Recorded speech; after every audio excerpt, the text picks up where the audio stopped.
Assalamualaikum Kak Mazia.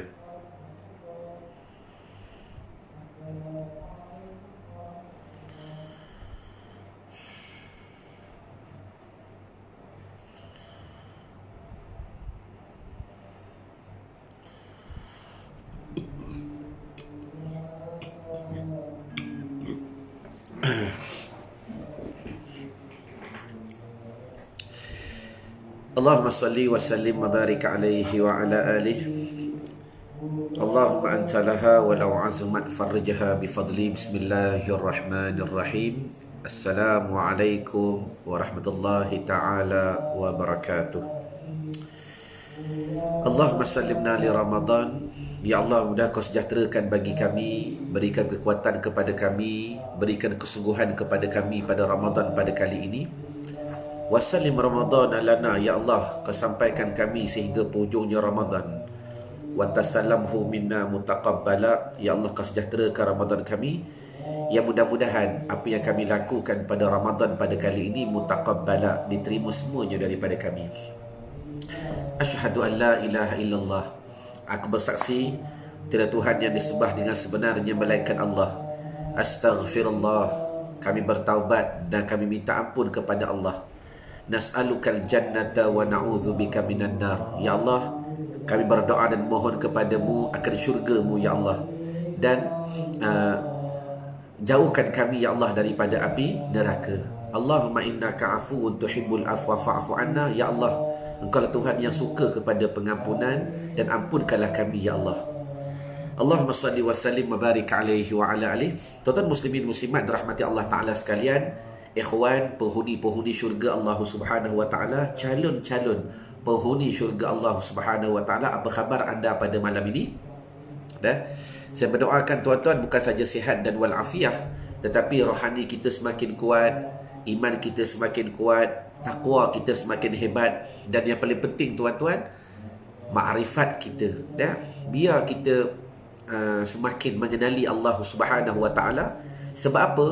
Cara nak mengenal Allah Ta'ala itu sama ada daripada sifat, perbuatan atau keadaan atau ahwal yang berlaku, semuanya boleh membawa kepada kita kesan dalam nak mengenali Allah Subhanahu wa Ta'ala. Baik.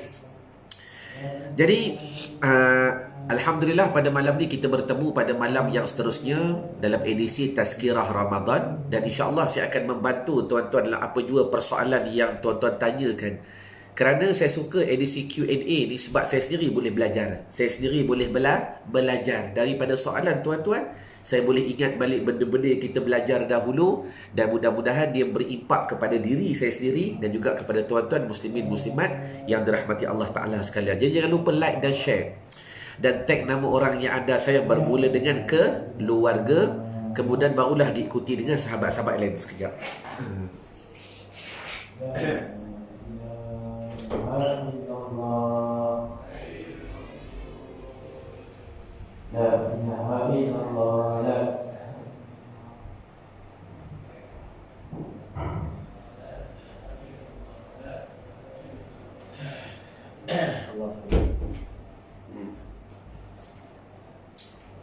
Allah Akbar. Okey. Afwan tuan-tuan. Seperti biasa pelajar berzikir. Takut nanti pakai mic bising sangat nanti. Tuan-tuan terkejut. Allahumma salli ala sayyidina Muhammad. Baik. Jadi pada malam ini, sebelum saya nak mengizinkan kepada tuan-tuan menulis soalan di ruangan komen, saya nak baca dahulu beberapa soalan yang telah saya pinta semalam. Sebab semalam saya ada urusan tuan-tuan. Jadi kemudian saya buat satu quote. Siapa nak tanya soalan untuk malam ini, tulis di ruangan komen yang semalam. Jadi terdapat beberapa soalan yang saya nak jawab dahulu pada malam ni, bil adab, bagi mengambil adab, mendahulukan mereka tuan-tuan.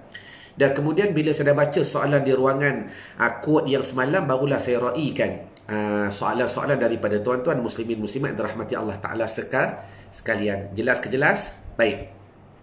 Soalan pertama pada malam ini, Nur Aznizar. Salam Ustaz, saya dah bayar untuk NBS Ramadan, tak dapat join Telegram lagi. Afwan laku, memang tak dapat. Bukan tak dapat, hari Isnin nanti baru kami akan sebarkan, sebab kita guna sistem message blasting. Jadi kita kumpul semua dulu, hari Isnin barulah kita mula susun. Masuk dalam Telegram, lepas tu masuk dalam Facebook dan sebagainya. Jadi bagi tuan-tuan yang telah mendaftar NBS Ramadan, tahniah saya ucapkan. Jangan khawatir. Yang tak dapat join Telegram lagi, yang tak dapat lagi PDF ataupun e-book yang kami sediakan, ada 3 e-book tuan-tuan. Jadi sabar sekejap, hari Isnin nanti baru kami akan blast. Tuan-tuan akan dapat dalam keadaan sama rata. Jelas? Okey, itu soalan yang pertama pada malam ini. Soalan yang kedua, Norzila Syukur. Masalah doa, Ustaz nak tahu doa agar dimustajabkan pada bulan Ramadan. Hari berlainan atau sama, mohon pencerahan. Okey Norzila, kesimpulannya Norzila, kalau Norzila tanya kepada saya boleh jawab dengan 3 ilmu. Itu cara saya. Kalau kita jawab dengan ilmu fiqah, ya, ada waktu yang khusus, ada masa yang khusus, ada tempat yang khusus dalam masalah doa. Itu kalau kita jawab dari sudut fiqah, sebagaimana orang pergi Mekah, ada tempat-tempat yang khusus, tempat yang mustajab. Tetapi kalau kita syarah dari sudut tauhid, setiap masa tu mustajab. Begitu pula, setiap masa tu mustajab. Tetapi apakah adab dia pula? Di manakah tempat yang lebih beradab dan lebih menyebabkan ijabah doa? Dan kalau kita syarah dari sudut akhlak dan tasawuf, Allah Ta'ala mengijabahkan pula doa kita, bukan asbab daripada doa, bukan asbab daripada tempat, bukan asbab daripada masa. Itu semua anugerah daripada Allah Subhanahu wa Ta'ala. Jadi di sini, bagi Norzila, saya cerita dahulu nisbah orang awam. Dan kita cerita peringkat fiqah dahulu, ataupun cara level orang awam berfikir. Dari sudut martabat orang awam ni tuan-tuan, ya, tuan-tuan boleh cari waktu-waktu yang mustajab. Sebagai contoh, kalau macam lelaki, antara azan sehingga imam naik ke mimbar, tu waktu yang ijabah. Ataupun dekat-dekat nak berbuka puasa, waktu yang ijabah. Sebab tu Ratibul Atas ni tuan-tuan, kenapa afdal kita baca sebelum daripada maghrib? Waktu tu antara waktu ijabah. Jelas ke jelas? Jadi maknanya waktu ijabah ni banyak. Cuma kesimpulan begini, bagi peringkat orang awam, tuan-tuan lagi persilakan tuan-tuan beramal dahulu dengan waktu-waktu atau masa-masa yang ijabah. Tetapi saya lebih suka tuan-tuan upgrade kepada berdoa dengan cara tauhid. Lepas tu duduk sekejap pada level tu, upgrade pula berdoa dari sudut hakikat dan tasawuf. Nescaya tuan-tuan akan dapat memahami impak doa tu lebih hebat. Jelas ke jelas? Sebagai contoh, kepada ICS client, tuan-tuan yang dah pernah attend program interaktif cerita solat sebelum daripada ini, antara ilmu baru yang saya akan bagi kepada kalian, ingat tuan-tuan, kalau benda-benda ICS yang tuan-tuan dah belajar, saya mula downgrade kepada NBS. Dan program NBS yang tuan-tuan tak pernah dengar, tuan-tuan rasa wow, dengar ilmu baru, maka yang ICS ni saya akan bagi ilmu yang lagi gila. Kita akan bagi ilmu yang lagi baru. Sebagai contoh, doa dari sudut 4 maqam. Hari tu kita bagi syarat-syarat dan rukun berdoa. Tuan-tuan dah amal, bagus. Yang ni kita nak bantu pula macam mana doa dari sudut maqam syariat. Supaya, kenapa keperluan tuan belajar ilmu ni? Kita tengok audien. Kalau orang tanya, kalau orang ni macam ni, kita bagi doa dari sudut syariat. Kalau audien kita macam ni, dia ni jenis macam mana, kita bagilah dia doa dari sudut ilmu tauhid. Kalau jenis fan-fan kita, kawan-kawan kita dah biasa berada dalam circle, kita gasak dia doa dari sudut akhlak dan tasawuf. Bagi tengok pula, kalau kita jumpa para-para awliya, jumpa kekasih Allah, pelik sikit doa dia bagi ni, itu makna doa dari sudut makam hakikat. Cara yang sama, adab yang sama, teknik yang sama, tapi hakikat ilmu kefahaman berbeza. Ada doa dari sudut syariat, ada doa dari sudut tauhid, ada doa dari sudut akhlak dan tasawuf, ada doa dari sudut hakikat. Allahumma salli ala Sayyidina Muhammad. Jelas? Yang ni saya bukan tak boleh bagi dahulu, amal yang ni dulu. Amal yang ni dahulu. Jelas? Naik pelan-pelan. Allahumma salli wa sallim wa barik alaihi wa ala ali. Baik, soalan yang kedua. Soalan yang ketiga pada malam daripada Matkul. Matkul. Kalau Matkul ada pada malam ni, tolong jelmakan diri anda. Allahumma salli wa sallim wa barik alaihi wa ala alihi. Waalaikumsalam Ustaz. Assalamualaikum. Waalaikumsalam warahmatullahi ta'ala wabarakatuh. Sama ke Tuhan dan ketuhanan. Sama ke Tuhan dan ketuhanan pasti tak sama. Sebab Tuhan itu menunjuk kepada zat. Ketuhanan itu menunjukkan Tuhan yang bersifat dengan ketuhanan. Tuhan itu menunjuk kepada zat.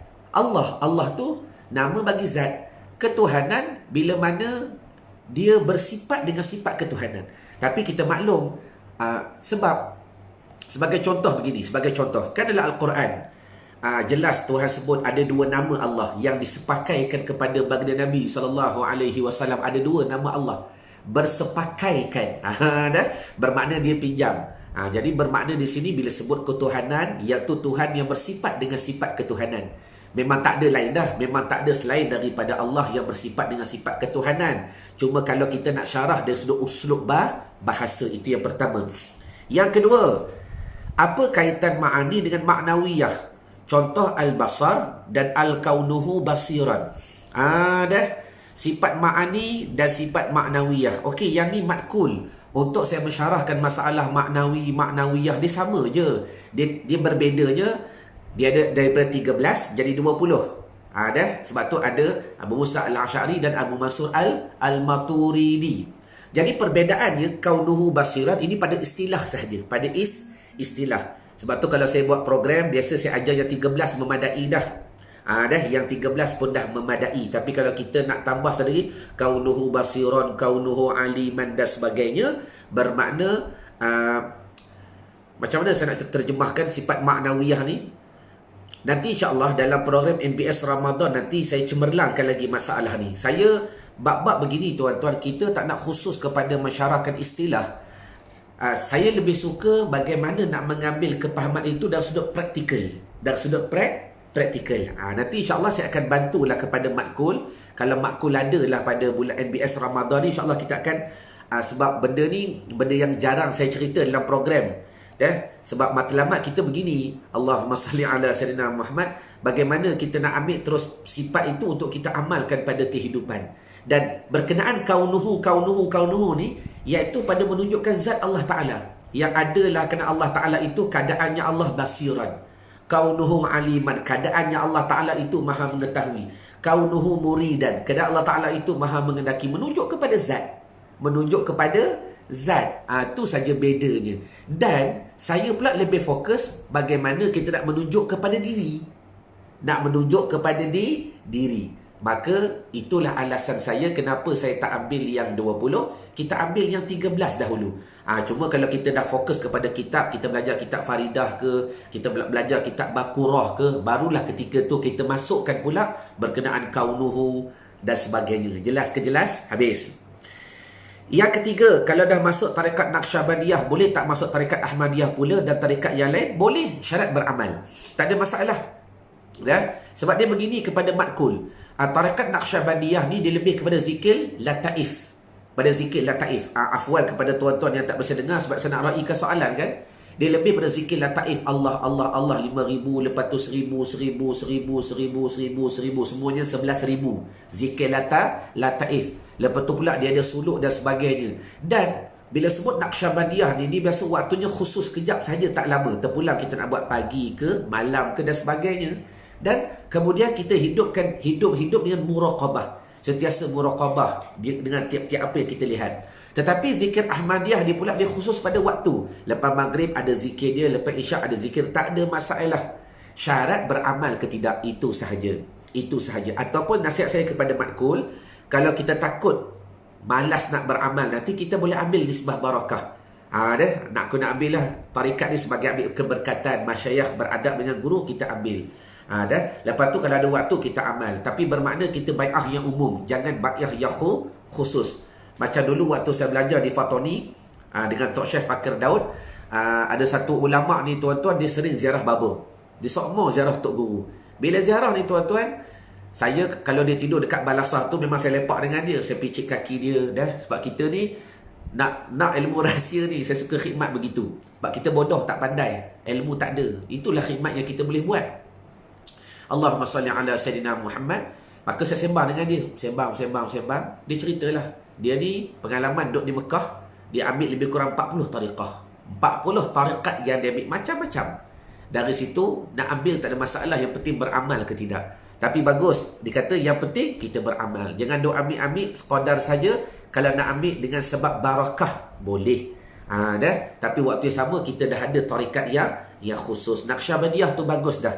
Dia ada pula Naqsyabandiyah Khalidiyah, Naqsyabandiyah Al-Aliyah. Tengok macam mana. Ada jenis, ada suluk, ada tak ada suluk. Wallahu a'lam. Soalan yang keempat, kalau imam lupa tahiyat awal, terus bangun rakaat yang ketiga, imam lupa tahiyat awal, okey? Dan berdiri dengan sempurna, makmum pula tegur tak? Makmum perlu tegur tak? Kalau makmum tegur, imam kena duduk balik ke? Kalau imam duduk balik, makmum kena ikut ke? Lepas tahiyat akhir, imam sujud sahwi, makmum boleh buat tak? Okey, dengar elok matkul. Yang ni soalan daripada makul tapi untuk semua. Tahiyat awal, imam dah bangun sampai tegak badan. Soalan yang pertama dia tanya, makmum boleh tegur ke? Tak boleh tegur. Tak boleh tegur dah. Yang boleh tegur kalau tahiyat akhir, tok imam terlupa, tok imam tunggu bangun.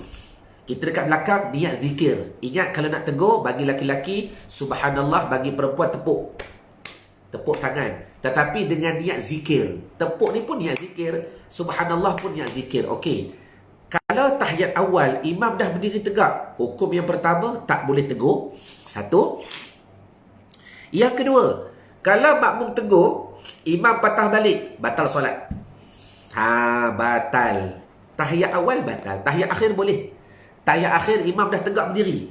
Imam pun was-was. 3, 4. Tiba-tiba makmum lah kata subhanallah. Boleh. Dia turun balik. Dan makmum boleh ikut turun ataupun makmum begini. Sebenarnya makmum, kalau dia yakin 4 makmum tak payah ikut, makmum duduk saja tunggu. Sampai imam tu turun. Jelas?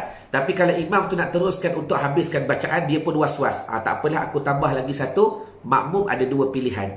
Sama ada, ini untuk tahiyat akhir sama ada makmum tu sambung dengan bacaan yang sunat, sehingga imam tu duduk, baca tahiyat dan bagi salam sama-sama, atau makmum mufaraqah, keluar daripada solat, niat mufaraqah dan bagi salam. Lepas tu, tunggulah, kalau boleh keluar, tak boleh tu kan berzikir seorang-seorang. Jelas ke jelas? Jadi saya ulang balik, dalam tahiyat awal, kalau imam dah berdiri tegak, makmum dah wajib ikut. Wajib ikut sebab tahiyat awal hukumnya sunat. Wajib ikut. Kalau ada orang tegur, tok imam turun balik, tuan-tuan jangan ikut. Tak boleh. Kalau ikut, batal. Jelas? Okey. Isu terakhir yang ditanya oleh Matkul, kalau lah tok imam terus berdiri, terlupa tahiyat awal, kita pun baca subhanallah, sepatutnya tak payah tegur dah, tak payah tegur. Tak apalah, kita pun bangun ikut. Maka tiba-tiba imam tu sujud sahwi. Adakah kita wajib ikut? Jawabnya, ya. Tolong tulis dekat ruang komen tuan-tuan. Selagi kalian makmum, kalian wajib mengikut perbuatan imam, selagi mana perbuatan itu dinamakan perbuatan sembahyang. Saya ulang balik. Selagi mana kalian makmum, kalian perlu mengikut apa jua perbuatan imam, perkataan imam, bacaan imam, selagi mana benda itu yang dinamakan sembahyang. Kalau imam melompat, tak salah ikut. Tiba-tiba lah nampak katak. Imam jenis takut katak. Nampak katak, korok-korok. Imam melompat. Kita pun tak salah ikut melompat. Itu kan perbuatan solat namanya. Jelas? Maka kesimpulannya, kalau imam sujud sahwi, sebagai makmum wajib sujud. Kenapa wajib? Ittiba', wajib mengikut. Sekalipun kata ulama, kalian tidak mengetahui sebab apa kena sujud sahwi. Sekalipun tak tahu. Contohlah, kita ni masuk lah. Kita tak tahu kes yang berlaku tadi.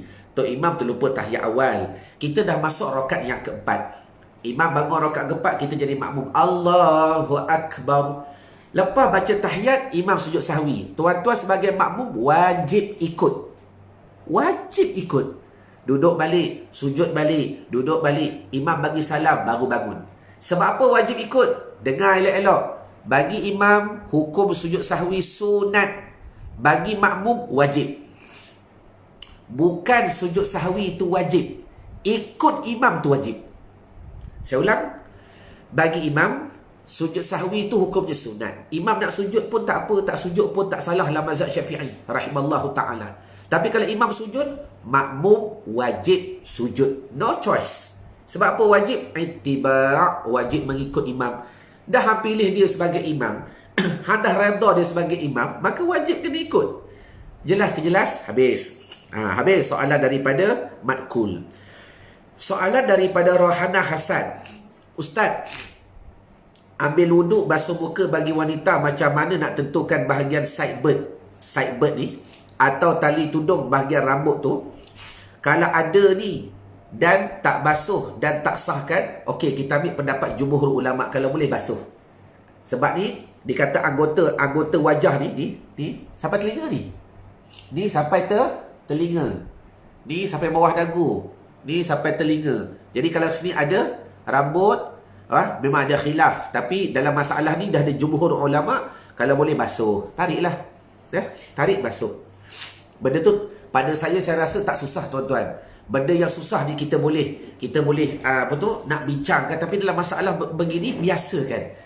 Dah biasakan dengan keadaan yang mudah. Dah kalau boleh tarik sideburn ni, basuh. Tarik. Ni selagi mana dia berada pada ruang ni. Rambut ni nampak ni. Kalau tak dia kata saya ada rambut dekat sini, ni kata ruang muka ni. Ni maka rambut ni saya wajib basuh sampai kena kulit. Dah? Sampai lagi. Ni nampak?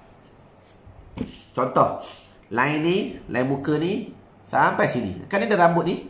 Bagi saya wajib saya basuh ni, wajib saya basuh. Takdir kata kalau tumbuh rambut besok, ni ada rambut, ni ada rambut. Cuma saya dah trim lah. Rambut ni wajib saya basuh. Kalau bagi laki-laki begitu, apatah lagi bagi perempuan. Jelas ke jelas? Habis.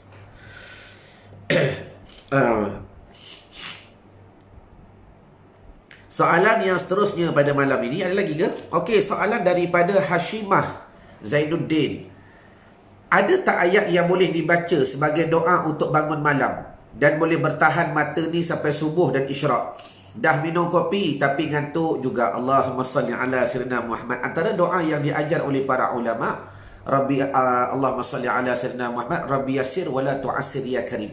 Rabbi yassir wa la tu'assir ya karim. Ya Allah, kau permudahkan aku, jangan kau susahkan aku. Pertama, banyakkan baca Rabbi yassir wa la tu'assir ya karim. Satu. Yang kedua, juga banyakkan baca auzubillah. Banyakkan baca auzubillah. Sebab apa ni? Gangguan.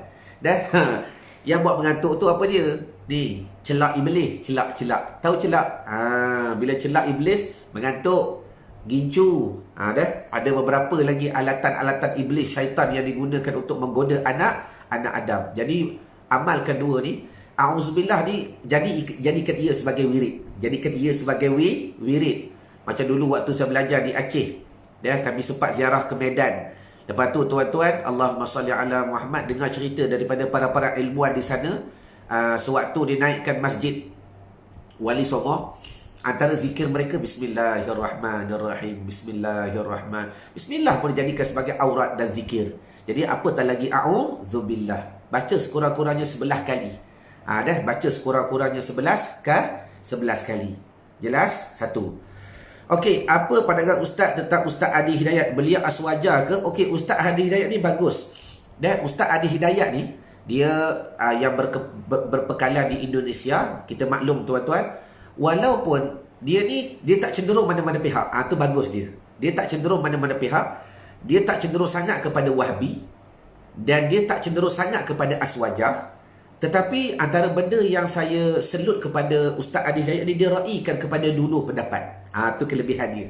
Dan kalau tengok hafalan dia ajib. Sebut je ayat mana. Dia tahu muka surat berapa, line mana, atas ke bawah ke, kiri ke kanan ke. Kita tu sebut muka surat belum tahu ayat lagi. Allahumma salli ala sayyidina Muhammad. Tapi Ustaz Adi Hidayat ni sebut ayat, dia tahu muka surat berapa, pangkal mana, atas ke bawah ke, kiri kanan ke. Itu kelebihan yang Allah Ta'ala karuniakan kepada beliau. Dan pengalaman saya ikuti pengajian beliau, kita pernah tengok YouTube dan sebagainya. Dia ni nak kata cenderung kepada Wahhabi sangat pun tidak, nak kata cenderung kepada aswaja sangat pun tidak. Dan dia lebih kepada dengan ilmu yang dia ada, Allah Ta'ala beri beliau anugerah. Memang genius Tuhan beri kepada beliau. Tapi pengalaman saya begini, dia raikan dua-dua pendapat. Dia raikan mana-mana yang ahli sunnah yang betul, dia kata betul. Tu pendapat dia betul. Mana-mana yang Wahhabi pula pada pendapat dia kata betul.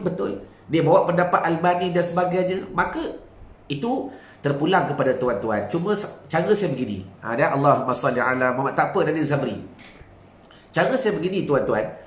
bila mana kita mendapat satu perkara yang kita pun ihtimal ni tergantung hati, iya ke tidak, iya ke tidak.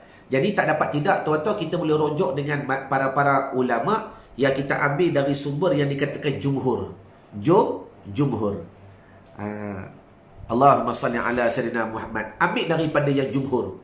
Ambil jumhur ni macam mana, tuan-tuan? Sebagai contoh lah, kita mengaji lagi dengan ulama-ulama yang lain, tapi waktu sama kita ambil yang jumhur. Dalam Islam ni ada 4 kan? Quran, hadis, ijma', qiyas. Tak masuk lagi yang 8 tu. Tak masuk lagi yang 8. Sekali lagi baca hadis pening, Allahumma salli ala sayyidina Muhammad. Jadi bila mana yang 4 ni, Quran, hadis kita tak mampu dah, kita ambil yang jumhur, ijma'. Sebagai contoh, datang satu permasalahan kepada kita.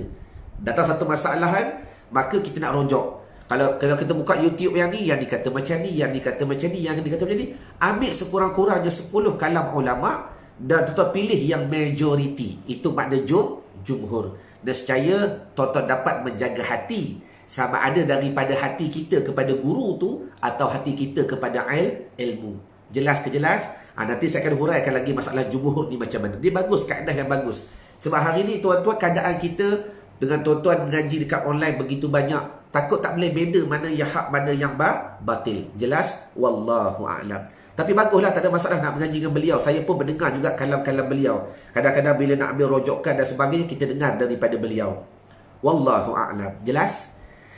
Baik, soalan dan seterusnya pada malam ini daripada Amirah binti Muhammad Ali. Masa tahiyat awal, bacaan untuk selawat tu nak kena baca habis ke macam mana? Tak perlu Amirah, sekadar Allahumma salli ala Sayyidina Muhammad. Bagi yang nak tambah, bagi yang tak nak tambah, Allahumma salli ala Muhammad. Boleh belaka, tak payah bergaduh lah masalah khilaf. Sayyidina tak selesai. Pergi perang hak tak semayang tu, hak menentang Islam tu kena pergi perang. Orang semayang ni tak payah kita perangi mereka. Baik, Allahumma salli ala Sayyidina Muhammad, cukup. Tak payah tambah wa ala ali Sayyidina Muhammad. Untuk tahiyat akhir nanti baru disambung dengan Allahumma salli ala Sayyidina Muhammad ataupun Allahumma salli ala Muhammad wa ala ali Muhammad. Itu tahiyat akhir. Jelas? Soalan yang kedua, sujud sahwi sebelum habis solat sebanyak 2 kali atau 1 kali kita perlu sujud. Perbuatan sujud sahwi dilakukan sebelum bagi salam kan? Okey, sujud sahwi ni kena sujud 2 kali. Kena sujud 2 kali. Dan ada satu duduk, dia duduk antara 2 sujud. Dan sebelum daripada salam, bermakna baca tahiyat dulu, fil alamina innaka hamidum majid. Kemudian sujud, Allahu Akbar, subhana man la yanamu wa la yashu, subhana man la yanamu wa la yashu, subhana man la yanamu wa la yashu. Maha suci Tuhan yang tak tidur-tidur dan tak pernah lupa. Kemudian duduk, subhana rabbighfirli warhamni wajburni warfa'ni warzuqni wahdini wa'afini wa'fu anni. Sujud balik, subhana man la yanamu wa la yashu. Maha suci Tuhan yang tak pernah tidur-tidur dan tak pernah lupa. Baca 3 kali, duduk tahiyat akhir, Assalamualaikum warahmatullahi, Assalamualaikum warahmatullahi. Itu cara untuk sujud sahwi. Jelas ke jelas? Selesai soalan daripada Amirah binti Muhammad Ali. Habis soalan di ruangan komen pada malam ini. Saya nak fokus pula soalan dalam sesi live pada malam ini. Sekejap. Jadi tuan-tuan yang baru masuk live, ahlan wa sahlan wa marhaban bikum. Selamat datang saya ucapkan dalam hashtag Tazkirah Ramadan pada malam ini. Mudah-mudahan sekejap. Okey.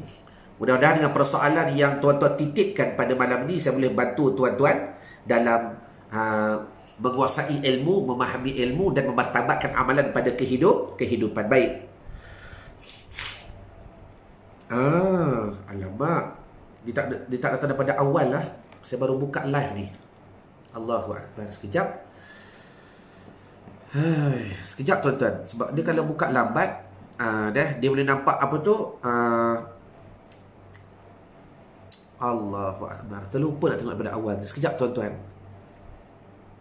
Saya tengok dekat sini. Adakah sama? Sama juga. Okey, afwan lakum. Okey, soalan yang ada dekat ruangan komen ni bermula daripada Rohaya Zalnuddin. Soalan yang lain, kalau kalian rasa soalan tu dah ke atas, tolong copy dan paste balik. Okey. Afwan lakum. Soalan daripada Rohaya Zainuddin nak mohon pencerahan tentang bacaan iftitah mengenai Allahu Akbar, Akbaru kabira atau Allahu Akbar kabira atau Allahu Akbar kabira yang kena baca. Rohaya Zainuddin, yang saya baca Allahu Akbaru kabira. Dah. Allahu Akbaru kabira. Jangan dibaca Allahu Akbar kabira. Soalan, batal ke? Tak batal. Kalau kalian baca Allahu Akbar kabira, tak batal solat. Makruh pada bacaan. Sebab apa makruh? Salah baris. Salah baris pada bacaan. Pada solat, dia tidak menjejaskan. Cuma kurang pahala lah, tu biasa. Dah, cuma saya ulang balik. Yang saya baca Allahu Akbaru kabira. Baca Akbaru kabira. Jelas? Itu soalan yang pertama dalam sesi live pada malam ini. Soalan berkecuali selalu. Assalam Ustaz, nak tanya makrifat tu apa? Okey, makrifat ni kita boleh syarah dengan dua maksud. Yang pertama dari sudut istilah dan dari sudut bahasa. Yang kedua dari sudut lurah. Lurah ni bahasa. Yang kedua dari sudut istilah. Dari sudut bahasa, makrifat ni apa? Mengenal. Mengenal kepada sesuatu. Dan bila mana kita menghuraikan dalam sudut istilah pula, apa makna makrifat? Iaitu dalam perjalanan nak mengenali Allah Subhanahu wa Ta'ala. Itu dipanggil makrifah. Jadi bermakna tuan-tuan, memang hakikat kehidupan kita dekat dunia ni pun untuk mengenali Allah. Mengenali Allah daripada sifat, daripada kelakuan, daripada apa yang Tuhan jadikan. Semua nak membawa kepada ma'rifatullah, mengenal Allah Subhanahu wa Ta'ala dengan sebenar-sebenar pengenalan. Jadi maknanya bila semua mengenal ni caranya banyak. Sebagai contoh yang paling mudah, tuan-tuan, kita bersama isteri kita. Tu cara paling mudah kita nak kaitkan. Dan cuba tulis dekat ruangan komen, siapa yang dah menikah 20 tahun, 30 tahun, dia rasa masih lagi tak kenal pasangan dia. Dan cuba tulis dekat ruangan komen sekejap. Kalau boleh bantu saya lah. Ada yang dah menikah 30 tahun pun, Allah, waktu PKP ni lah, tahu laki aku hafal kuliah dengan kulhu saja. Kuliah, kulhu. Selama ni tak tahu dia baca macam mana. Waktu PKP ni minta dia jadi imam baru tahu. Masalah. Bermakna, tuan-tuan, pasangan yang tidur sekali tu pun, afwan lakum, kadang-kadang kita tak kenal lagi pasangan kita dengan sebenar-benar pengenalan apa tak lagi Allah Jalla wa'ala. Tetapi kita bukan nak menyamakan Allah dengan makhluk. Syarif Ujang kata kenal sangat. Allahumma salli ala Sayyidina Muhammad. AJ Diana kata belum kahwin. Allah, saya doakan mudah Allah Ta'ala pertemukan jodoh yang soleh. Jadi maknanya tuan-tuan, tak apa AJ Diana, kita boleh kait dengan yang lain. Dan sebagai contoh, mak kita sendiri, ibu kita sendiri, ataupun mak kepada anak, boleh kait macam-macam. Ada yang tuan-tuan, ni anak kita ni keluar daripada rahimnya kita mengandungkan dia 9 bulan 10 hari, kita besarkan dia. Bila dia besar, perangai dia pelik pula. Aku ni makin tak kenal anak aku. Masalah. Allahumma salli wa sallim wa barik alaihi wa ala alihi. Anak-anak sendiri pun tak kenal. Dan kadang-kadang kita dengan mak sendiri, kita pun tak kenal lagi.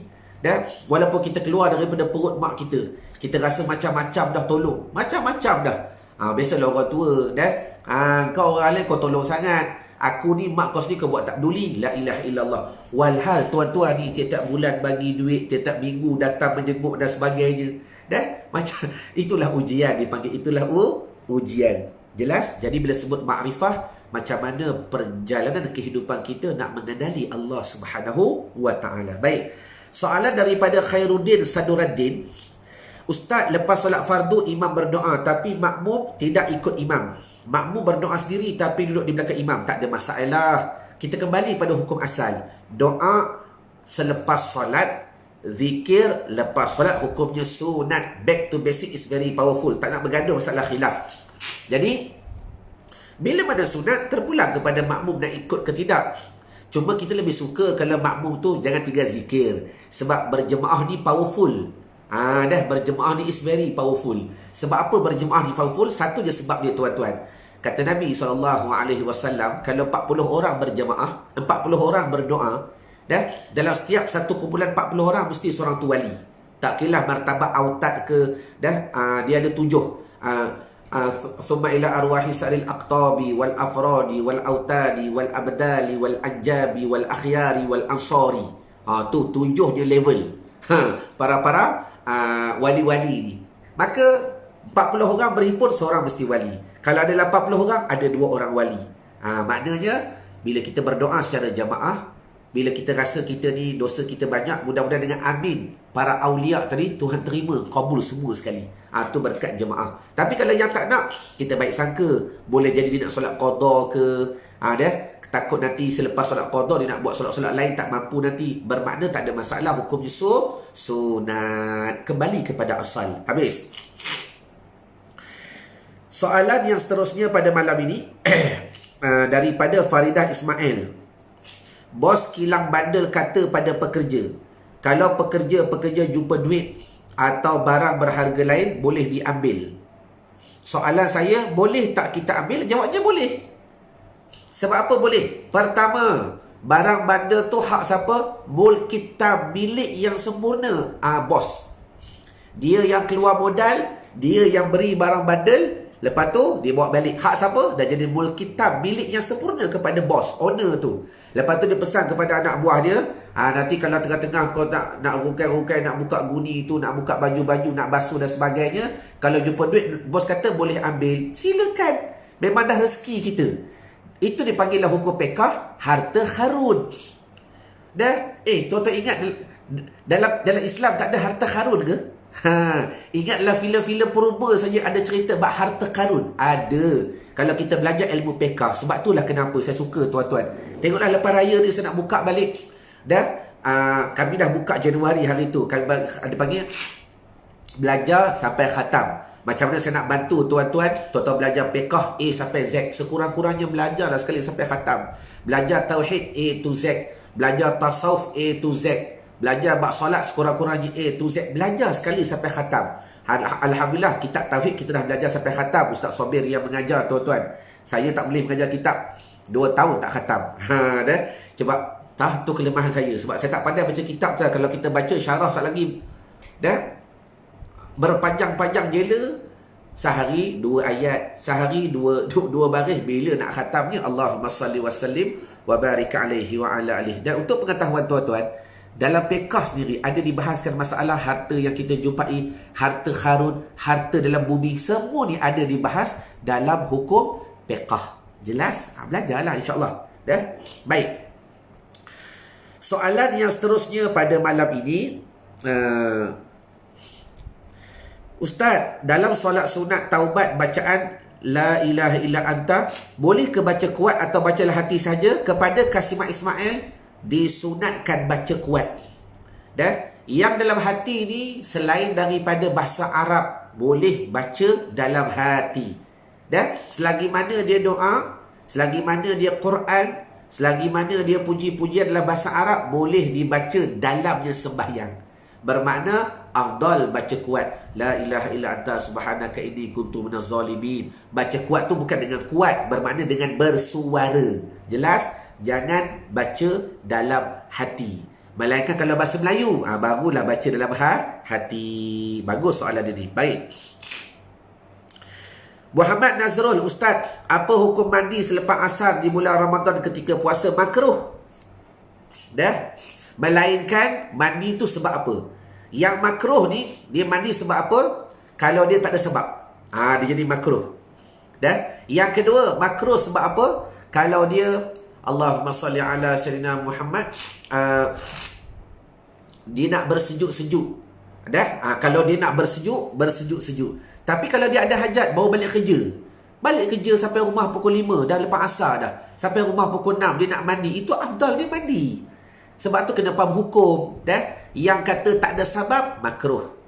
Kalau panas sangat untuk bersejuk-sejuk, ada 2 pendapat. Ada yang kata makruh, ada yang kata harus. Tapi kalau dia nak mandi sebab baru balik daripada kerja, baru balik ada urusan, badan berlengah dan sebagainya, saat lagi nak berbuka puasa, lepas-lepas makan buah tamat, tunggu nak solat, takkan baru nak mandi. Maka diharuskan dia mandi walaupun selepas daripada asar. Kembali kepada hukum yang menjadi sabab kepada hukum tu berubah. Jelas? Wallahu a'lam.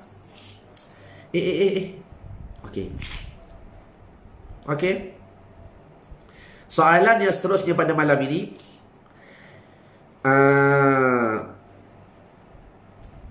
Syarif Ujang. Okey, daripada Hasha Inara, Ustaz, bacaan Al-Fatihah dinas ke ataupun dinas? Okey, kepada Hasha Inara, lafaz yang saya tak suka guna istilah yang tepat sebab begini. Dengar elok. Allahumma salli ala sayyidina Muhammad. Nak kira lahjah. Kalau lah qiraat ada 7, mana paling tepat? Semua betul.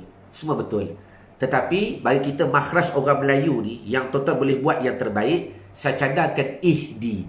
Ni cara nak pronunciation dia, hamzah di atas a, hamzah di bawah i. Jangan kalau tengok muka senyum tu tu dinas sirah ni betul soalan dia. Yang betul dinas sirah. Kita merasa ada benda menolak bawah rahang, dia masuk dekat bawah lidah. Ada benda yang menolak daripada bawah rahang, dia masuk bawah lidah. Kita baca dinas sirah. Itu satu. Yang kedua, kalau Hasha Inara baca dengan wajah dinas sirah, Hasha Inara akan merasakan bacaan dia tidak terlalu kuat dan tidak terlalu perlahan. Dan sebutan dia pendek. Dinas sirah. Itulah wajah yang terbaik. Dinas sirah. Sebab tu kalau kita dengar kadang-kadang waktu imam baca, macam tak dengar je bunyi ni. Sebenarnya bukan tak dengar. Dia mengambil sifat yang terbaik antara dengar dengan tidak. Kalau orang-orang awam biasa, dinas sirah, tu over. Dinas sirah. Tetapi berita gembira, kalau kalian baca batal tak? Tak batal. Sebab dia masih lagi tak berubah sifat dan tak berubah makna. Yang merosakkan solat, perubahan yang mengubah sifat dan sehingga berubah makna. Alhamdulillahilladzi. Saya ulang balik. Dalam solat, yang membatalkan solat sehingga merubah sifat dan merubah makna. Ada yang sampai berubah sungguh sifat tapi makna tak berubah. Contoh shot. Kalau kita buka tafsir Al-Munir, Profesor Wahbah Az-Zuhaili, dia sebut shot boleh baca dua wajah. Boleh baca dengan so, boleh baca dengan sin. Dinas sirah. Ataupun siratal ladzi ataupun siratal ladzi. Dinas sirah, dinas sirah, ada dua wajah dalam masalah perkataan sirat. Rujuk Wahbah, tafsir Al-Munir, Profesor Wahbah Az-Zuhaili pada mencerahkan tafsir suratul Fatihah. Jelas? Walaupun tukar sad dengan sin, masih lagi tak ubah makna. Dinas sirah, sah semayang. Habis. Tapi jangan buat. Biasakan dengan sad. Dinas siratal mustaqim. Soalan yang seterusnya pada malam ini.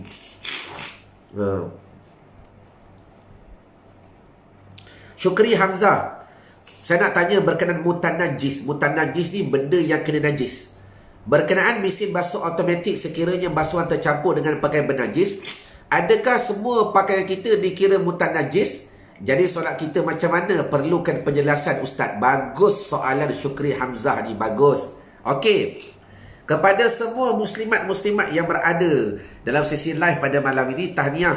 Tuan-tuan ucapkan syukran. Ucapkan kepada Syukri Hamzah. Sebab tolong tanya. Dengar elok-elok. Tuan-tuan boleh buka YouTube nanti. Kalam yang saya sebut ni sama dengan kalam yang Habibuna Zainal Abidin Al-Hamid, Habib Ali Zainal Al-Hamid sebut. Jawapan yang sama juga. Kalau kita kaji fatwa-fatwa contemporary pun dah ada keluar, tuan-tuan. Yang kata mutanajis begini. Dengar elok-elok. Baldi ada air, baldi kita masuk air dulu, lepas tu kain yang kena najis tu kita bubuh dalam baldi, maka mutanajis. Satu. Yang kedua, dalam baldi ada kain. Dalam baldi dah ada kain, kita letak kain semua, baru kita bubuh air dekat atas dia. Dah. Itu bedanya.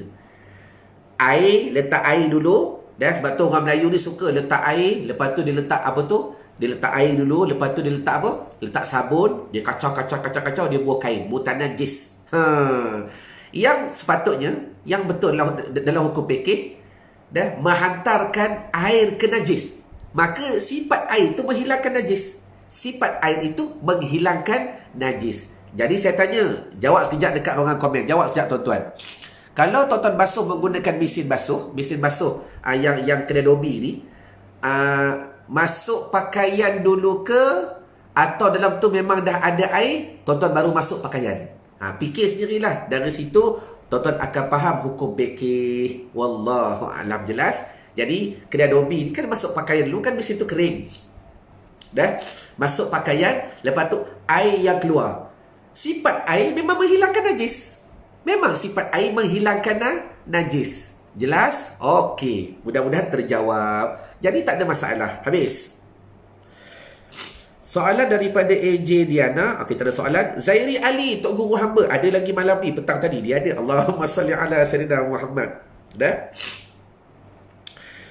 Okey, soalan daripada Puan Liza. Puan Liza Aja. Ustaz, solat qada boleh ke tak dilakukan waktu haram? Melakukan solat-solat? Boleh. Take the note semua yang belajar. Solat qada tak ada waktu. Saya guna bahasa mudah, bahasa saya. Solat qada ni tak ada waktu. Tak ada waktu haram. Maknanya boleh buat pada bila-bila masa. Habis. Bila-bila masa nak buat. Jangan tanya lagi dah. Bila-bila masa boleh buat. Pukul 12 ke, lepas subuh ke, lepas duha ke, tengah-tengah malam ke, semayang, nak tunggu waktu maghrib ke, pukul 6.30 ke, dia tak ada waktu. Boleh buat pada bila-bila masa. Jelas? Habis. Betul atau dia syukri? Tu kaedah hukum fiqh. Kaedah hukum fikih. Habis. Muhammad Fazli, Muhammad Kafli. Salam Ustaz, nak tanya. Kalau ambil zakat, bayar zakat untuk dirinya sendiri, boleh tak? Boleh. Ambil zakat pun wajib bayar zakat. Dia bertugas sebagai amil. Tapi waktu sama diri sendiri sebagai diri dia sendiri, dia kena bayar zakat. Tapi dia tak boleh bayar kepada diri dia. Tu makruh. Dia kena cari amil yang lain. Ataupun sekarang ni kan fatwa kata dah boleh guna online. Tuan-tuan dan saya, benda-benda contemporary saya takkan usik, saya takkan sentuh selagi mana ulama telah berijtihad, selagi mana mereka yang telah diberi mandat oleh kerajaan telah berfatwa, maka kita berpegang cukup. Benda-benda contemporary letih kalau kita nak bahas, tuan-tuan, letih sebab bukan bidang kita. Jelas? Wallahu a'lam. Jadi kalau dia nak bayar, dia bayar kat diri sendiri. Aku ambil dah. Kita ambil duit, tak boleh. Makruh. Dia tak boleh bayar ke atas diri sendiri. Dia kena bayar kepada ambil yang lain. Walaupun dia boleh terima zakat. Dia ada bahagian dia. Ambil ni ada bahagian dia nanti. Ada persen-persen dia. Wallahu a'lam. Okey. AJ Diana, Ustaz, bolehkah jelaskan sedikit ringkas berkenaan bagaimana zakat fitrah mengikut grade beras yang kita makan? Itu bagus. Soalan AJ ni bagus. Saya bagi formula mudah. Dah? Saya bagi formula. Tuan-tuan, dengar formula ni. Allahu Akbar. Kalau tuan-tuan nak kira, dia sepatutnya begini. Fidyah dan zakat. Fidyah dan zakat kena mengikut harga beras yang kita makan. Itu lebih afdal. Cuma sebagai pihak pemerintah, dia kena kira harga yang umum, harga yang biasa orang makan. Itu memang mandat yang disediakan oleh pihak pemerintah. Jadi zakat kepala satu orang RM7 2 sen. Selangor RM7 kan tahun ni kan, tak 2 sen, RM7. Tapi kalau tuan-tuan rasa makan beras mahal, makan beras polifoni ke, makan beras cap burus serindik ke, makan beras ganteng apa, tak kira lah tuan-tuan, maka afdal tuan-tuan mengira dengan harga beras yang tuan-tuan makan. Jelas ke jelas? Jadi kalau tuan-tuan nak kira, harga secupak 675 gram kali dengan 4 sama dengan, okey, dia kiraannya begini. Satu gantang bersamaan 2.7 kilo. 2.7 2,700 gram ataupun 2.7 kilo. Jadi tuan-tuan dapatkan harga beras yang tuan-tuan makan, lepas tu darab dengan 2.7. Dapatkan harga beras, contohlah 10 kilo. Kalau beras cap burus serindik 10 kilo RM35. 10 kilo RM35. Lepas tu sekilo bermakna RM3.5. Betul? Sekilo RM3.5. 3.5 darab dengan berapa tadi? 2.7 bersamaan RM9.45 untuk satu kepala. Tu caranya. Lebih afdal begitu. Sama juga fidyah. Fidyah ni kita ada formula yang lebih mudah lagi. Kalau tuan-tuan nak kira fidyah harga beras yang tuan-tuan makan, dia begini. Dapatkan harga beras. Dan Dayang Badariah, tolong saya, admin tolong saya tulis dekat ruangan komen tu, nanti pin kan, buat bracket, dapatkan harga beras bahagi dengan 10,000 darab 657. Saya ulang balik, dapatkan harga beras 4 dah 657 betul dah, kali 4. Dapatkan harga beras. Contoh, tuan-tuan makan tiap bulan, kalau kita ambil harga beras yang 10 kilo, dapatkan harga beras 10 kilo. Berapa harga dia? RM35 ke RM40 ke? Bahagi dengan 10,000 untuk kita kecilkan jadi gram, darab 657. Tuan-tuan akan dapat harga secupak. Nak dapat pula harga segantang, secupak tu kali 4. Jelas ke jelas ni? Dapatlah harga satu gantang bersamaan seorang satu zakat fitrah. Dapat ke formula tadi? Okey, wallahu a'lam. Itu kepada AJ Diana. Kena saya ulang balik. Dah. Baik, seterusnya. Daripada Syuhairah Harun.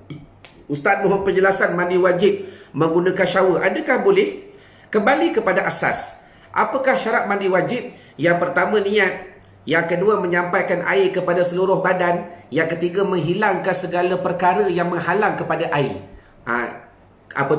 Getah-getah ke apa ke. Itu je syarat sah mandi junub. Tak kira lah nak guna shower ke, nak guna pipe ke, tak ada masalah. Yang penting, yakin air tu sampai. Kalau dengan shower tak kuat, kita pula gunakan tangan untuk menggosok, menyampaikan air tu ke seluruh badan. Cuma ujian yang akan berlaku nanti, maaf saya sebut depan-depan, di celah kelangkang tu, di celah bawah tu nanti takut air tak sampai.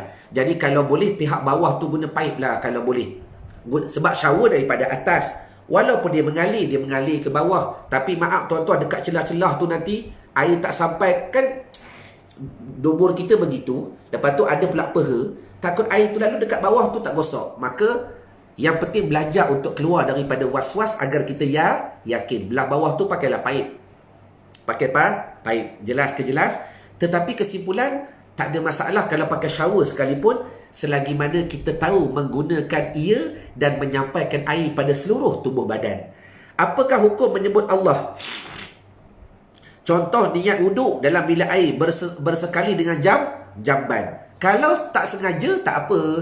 Faman turra ghayra baghin fala adin fala wala adin fala isma alaih. Tak sengaja. Dah tak sengaja, tak ada dosa baginya sebab dah terbiasa. Tapi kalau boleh tuan-tuan, sebab itulah bagi tuan-tuan yang berkemampuan, yang kelak besok ada rezeki nak buat rumah sendiri, saya nasihatkan asingkan tempat bilik mandi dengan jamban. Supaya bilik mandi tu pula pastikan untuk mandi saja, tak usah guna untuk kencing. Kalau terkencing kadang-kadang dimaafkan. Supaya apa? Kita boleh gunakan untuk dia, untuk kita berniat dan sebagainya. Jadi kalau ada sekali dengan jamban, kalau tersebut bukan sengaja, kalau sebut haram. Tengok pula kalau dia sengaja sebut dengan niat sama ada dia nak mempermainkan kalimah Allah, boleh jatuh kepada gugur kufur dan murtad. Jaga tu, mempermainkan kalam Allah. Wallahu a'lam. Okey. Soalan daripada AJ Diana. Solat sunat taubat ketika sujud, bacaan disunatkan baca kuat. Okey. Betul. Baik. Assalamualaikum Mokji. Waalaikumsalam Mokji. Mokji nak tanya ni. Ya, sila Mokji. Lepas Isra', solat selepas subuh berjemaah di surau sebelum solat duha. Masa haji di Mekah sentiasa buat. Setelah balik solat subuh tak pergi surau berjemaah. Okey. Tapi solat di rumah dan Mokji terus amalkan. Sayang nak tinggalkan, boleh ke? Harap Ustaz cerahkan. Terima kasih. Solat Isra' selepas solat subuh berjemaah di surau sebelum solat duha. Boleh, tak ada masalah. Dia begini Mokji. Dia masalah solat sunat ni, ada solat sunat yang diharuskan berjemaah, ada solat sunat yang tidak diharuskan. Tetapi pengalaman saya, sebab itulah kena mengaji banyak. Saya duduk di Aceh. Abu Yamran Wali ni, qabliyah subuh kami buat jemaah. Tak ada ulama' kata boleh buat. Abu Ya kata pula, tak usah amalan ni kau bawa balik besok dekat bandar kamu masing-masing. Kita buat berjemaah di sini supaya apa? Nak pastikan kita rajin buat solat qabliyah. Kami di sana subuh qabliyah kami buat jemaah. Allahumma salli ala sayyidina Muhammad. Sama juga qada. Qada ni tak boleh buat jemaah, afdal buat seorang. Dan tetapi di Yaman, waktu saya hantar pelajar ke Yaman baru-baru ni, di perkampungan Habib Abu Bakar bin Salim, setiap kali Ramadan, ingat tuan-tuan dah? Ingat, beliau sebut Ramadan ni, saya teringat semalam ada orang tanya, semalam ke kemarin, semalam tak di live, dia tanya Ba'du Duhan, Jumaat yang berlaku 15 Ramadan yang berlaku pada hari Jumaat. Allahumma salli ala Sayyidina Muhammad. Saya jawab dengan mudah lah tuan-tuan. Ba'du Duhan ni, nak faham Ba'du Duhan, Duhan ni termasuk tanda-tanda besar Yaumil Qiyamah. Jaga elok-elok. Dan benda tu akan datang selepas dua syarat yang besar. Duhan ni tak akan berlaku selagi mana datangnya Dajjal, zahirnya Nabi Isa AS. Sekarang ni Dajjal pun tak ada lagi, Nabi Isa AS pun tak muncul lagi. Ada ke tak ada, wallahu alam. Nak cerita bahasa mudah, zaman kita sekarang ternyata Dajjal pun kita tak nampak lagi, Nabi Musa AS pun tak zahir lagi pada kehidupannya kita. Bagaimana mungkin kita nak kata 15 hari bulan ni akan terjanjin Tuhan? Dan wallahu a'lam. Kita bercakap atas dasar prinsip ilmu. Ya ke tidak, serah kepada Allah. Bukan kita nak mendahului Tuhan. Sedangkan apa guna Tuhan bagi kita ilmu kalau tak boleh pakai? Allahumma salli wa sallim wa barik alaihi wa ala alihi. Jelas ke jelas? Jadi nasihat saya kepada Mukji, teruskan. Cuma soalan Mukji tu waktu dekat Mekah buat jemaah, bagus. Kami dekat Pondok Awabin Hifzul Iman kami buat jemaah. Walaupun ulama kata tak afdal buat jemaah. Kalau kami tak buat, pelajar-pelajar malas. Kami terpaksa buat jemaah, nak tarik supaya dia orang pakat-pakat buat. Jadi kepada Mukji, teruskan apa yang Mukji dah amalkan waktu di Mekah, bawa balik, terus buatkan masjid. Jangan tinggal. Itulah amalan kita walaupun sedikit, tapi istiqamah is very powerful. Teruskan. Juraini Osman, Ustaz, kalau nak tunggu imam nak solat maghrib agak lambat dalam jam 8 sebab berbuka, okey tak kita solat je sendiri sebab nak segerakan solat? Itu lebih afdal. Dan itu lebih afdal, tak ada masalah. Dia berbeza begini. Dia dua-dua ada kelebihannya tersendiri. Semayang di awal waktu ada kelebihan tersendiri. Semayang berjemaah ada kelebihan tersendiri. Dan semayang berjemaah di masjid pula ada kelebihan tersendiri. Isu yang berlaku sekarang ni, orang makan dulu, lepas tu jemaah start pukul 8. Kita pula nak jenis sedap ibadat dulu, nak semayang dulu, tak ada masalah, tak ada masalah, boleh buat, tak ada masalah. Dengan syarat dia menghormati pula afdal mengawali waktu. Bermakna dia ada alasan tersendiri. Dia bukan menafikan jemaah. Jemaah ni bagus, tetapi dia nak semayang di awal waktu supaya saat lagi nak makan dengan bertenang. Boleh, tak ada masalah. Wallahu a'lam. Harus. Okey, Khairun Sadaruddin, Ustaz, sebelum beri salam tolong terangkan doa apa terbaik dibaca. Sebelum kita nak beri salam. Beri salam ketika salam apa ni? Salam dalam solat ke apa? Kepada Khairun, tolong terangkan lagi soalan. Kalau lafaz salam sebelum dalam sembahyang, banyak doa-doa yang dibaca oleh Nabi SAW sampai Allahumma inni qaddamtu wa ma akhartu wa ma asrartu, sampai daripada Allahumma inni na'udzubika min masih dajjal wa min fitnatil mahya wal mamat. Dah, lepas tu sampai ya mughallibal qulub tsabbit qalbi ala dinik. Sampai situ tak ada masalah. Banyak lagi. Kalau kita baca kitab Askar Imam Munah An-Nawi, banyak doa-doa yang Nabi baca sebelum daripada Nabi bagi salam. Syarat jadi imam tak boleh. Sebab kita nak meraihkan makmum. Kalau baca seorang diri afdal. Baca seorang diri afdal. Kalau jadi imam lah, jangan, makruh. Jadi imam pun afdal kita meraihkan imam. Sebenarnya seorang diri, bacalah panjang mana pun, itu lebih aula. Wallahu a'lam. Baik. Soalan yang seterusnya. Assalamualaikum Ustaz, waalaikumsalam, daripada Abbas Nan. Bila sembahyang duduk tahiyat akhir macam tahiyat awal, macam mana tu Ustaz? Okey, dengar elok-elok hukum. Abbas, kata ulama dalam fikih, tahiyat awal ni, tahiyat akhir dibaca dalam keadaan duduk. Ambil dulu maklumat. Selagi mana yang kita nampak itu dinamakan duduk, maka sah. Walaupun dia bersila. Bersila, nampak orang bersila nama duduk tak? Duduk. Dah? Ataupun kalau orang mencangkung, dah itu panggil mencangkung. Ataupun kaki dia ke belakang, contoh. Duduk tak? Selagi, dalam hukum fiqh, cerita dulu. Selagi mana namanya duduk, maka sah. Habis tu, iftirash Tawarruk itu duduk yang sunat yang berbeza. Bermakna kalau dia bersila, sah. Kalau duduk iftirash, dapat pahala yang lain. Kalau duduk tawarruk, dapat pahala yang lain. Banyak lagi pahala. Sebab tu, waktu saya mengaji di Aceh dulu, ada satu buku. Tu antara buku yang saya hilang juga. Saya cerita gitu kan, waktu saya kena rompak tu. Allahumma salli wa sallim, kita doa perompak tu jadi alim. Dia ingat beg komputer. Dalam beg tu bukan ada komputer, cuma beg tu cantik, orang sedekah. Orang bagi duit 200 waktu saya nak pergi ke Aceh dululah. Lepas tu saya beli beg.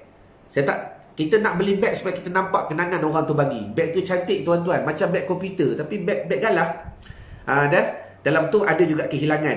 Dalam solat sunat ni, dalam solat ada 300 perkara sunat. 300 perkara sunat dalam solat, bermula takbir sampai salam. Saya balik ke Malaysia ingat nak terjemahkan lah. Kena curi. Confirm saya rasa pencuri itu alim dah. Sebab dalam tu ada kitab, ada serban, ada plekat. InsyaAllah dia alim. Allahumma salli wa sallim wa barik alaihi wa ala alih. Jadi, jelaskan bermakna selagi mana rupanya duduk, maka sah. Duduk istirahat, satu sunat yang lain. Ada pula duduk, macam duduk antara dua sujud. Ada duduk macam ni, ada duduk macam ni. Afdal duduk begini, bukan duduk begini. Kalau tahiyat akhir pula kita menyilang. Kalau dia tak mampu, duduklah selagi mana yang dinamakan duduk. Wallahu a'lam. Habis.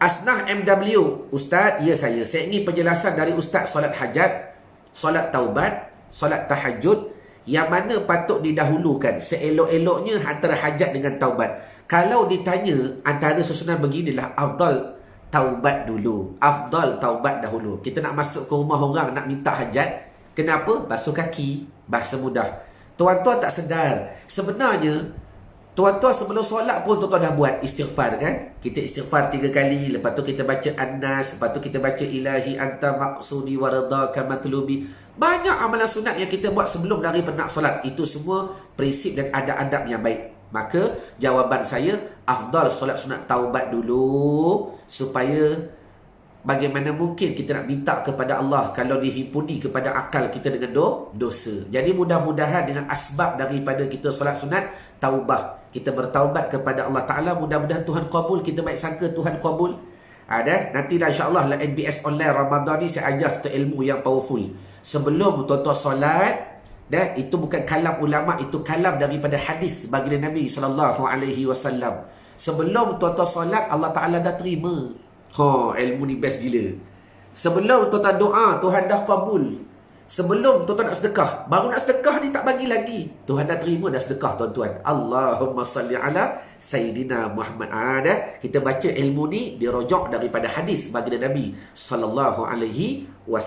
Tu kita akan belajar khusus nanti pada 9 dan 10 Mei dalam edisi NBS Ramadan Online. Jelas ke jelas? Baik, habis.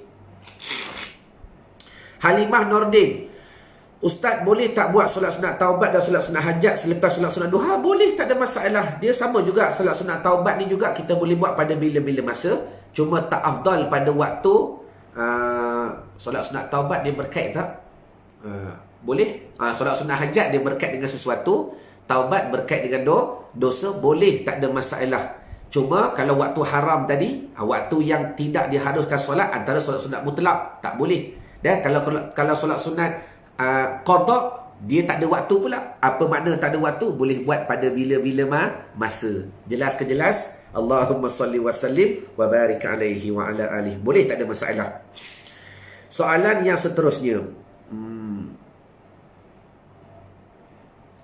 Soalan daripada Tuan Abu Salim. Assalamualaikum Ustaz. Waalaikumsalam. Bagaimana khilaf dengan pakai inhaler dalam bulan puasa? Fatwa kata boleh, dalam kitab kata tak boleh. Dalam kitab kata tak boleh. Fatwa kata boleh. Allahumma salli ala Sayyidina Muhammad. Dia begini. Dia inhaler tu lah orang yang sedut tu. Sedut tu. Saya duduk di tengah-tengah. Di tengah-tengah ni macam mana? Tengok keadaan pemakaian dia tu macam mana. Kalau memang hidup dia tak terlepas dengan inhaler, tak terlepas, setiap masa hari-hari mesti kena pakai, hari-hari semput, mesti kena pakai, maka saya mengatakan dia teruskan puasa, niat puasa, teruskan lapar dan dahaga. Kalau waktu yang dororah sangat baru nak pakai, maka pakailah. Tetapi niat, ya Allah, dengan kekuatan puasa Ramadan ini, dengan kehebatan Ramadan ini, ya Allah, aku nak berpuasa, kau bantu aku untuk aku sihat betul-betul. Minta kepada Allah. Lepas Ramadan bayar fidyah. Ni kaedah. Lepas Ramadan bayar fidyah. Supaya apa? Nak top up balik. Tu dia tak perlu qada dah, tak perlu qada. Kes yang pertama. Kes yang kedua, kalau jenis jarang-jarang, kadang-kadang, bukan jenis sokmo sangat pakai. Dia ni bukan jenis critical issue. Dah, jadi kadang-kadang dia boleh kira lah, sebab setiap individu dia tak sama kan hukum ahwal dia. Jadi kalau jadi kadang-kadang, seminggu sekali baru pakai, teruk sangat bila dia naik bukit berlari baru terpaksa pakai, maka batal. Batal puasa. Batal puasa. Allahumma salli ala Sayyidina Muhammad. Sebab apa? Bertakluk kepada keadaan manusia. Jelas ke jelas? Yang ni lah jawapan saya rasa lebih adil dan lebih duduk di pertengahan jalan. Wallahu a'lam. Baik. Soalan yang seterusnya pada malam ini. Okey, Tuan Jaafar Leman dia nak ulang masalah basuh baju tadi. Saya nak raikan Tuan Jaafar Leman. Dia begini, yang dikatakan mutanajis, yang biasa orang Melayu buat sebelum ada washing machine ni. Saya cerita saya lah, waktu saya di pondok dulu, saya ada baldi. Dalam baldi tu saya akan ambil air telaga, saya bubuh air telaga. Lepas tu saya bubuh sabun. Tak kira bubuh sabun ke, ataupun kita buah air telaga dulu. Kita bubuh air telaga. Lepas tu saya ambil jubah yang malam tadi kena air mazi ke apa, maaf lah, tebuk-tebuk terang. Malam tadi mimpi ke, keluar kena air air mani tak najis. Tapi sebelum keluar air mani tu ada air mazi, dekat kain kita. Lepas tu saya rendam kain tu. Lepas tu kita buh sabun. Maka air tu jadi mutanajis. Sebab kita ambil najis, bubuh dekat dia.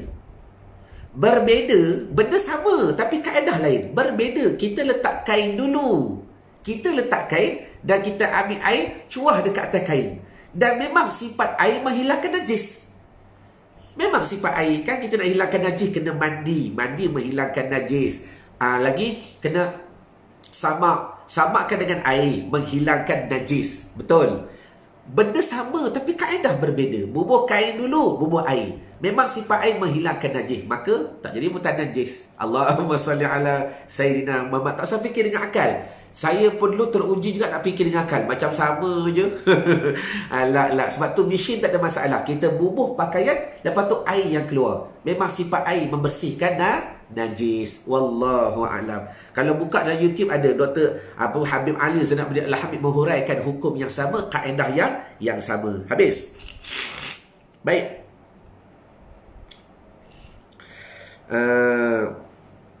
Soalan daripada Syukri Hamzah.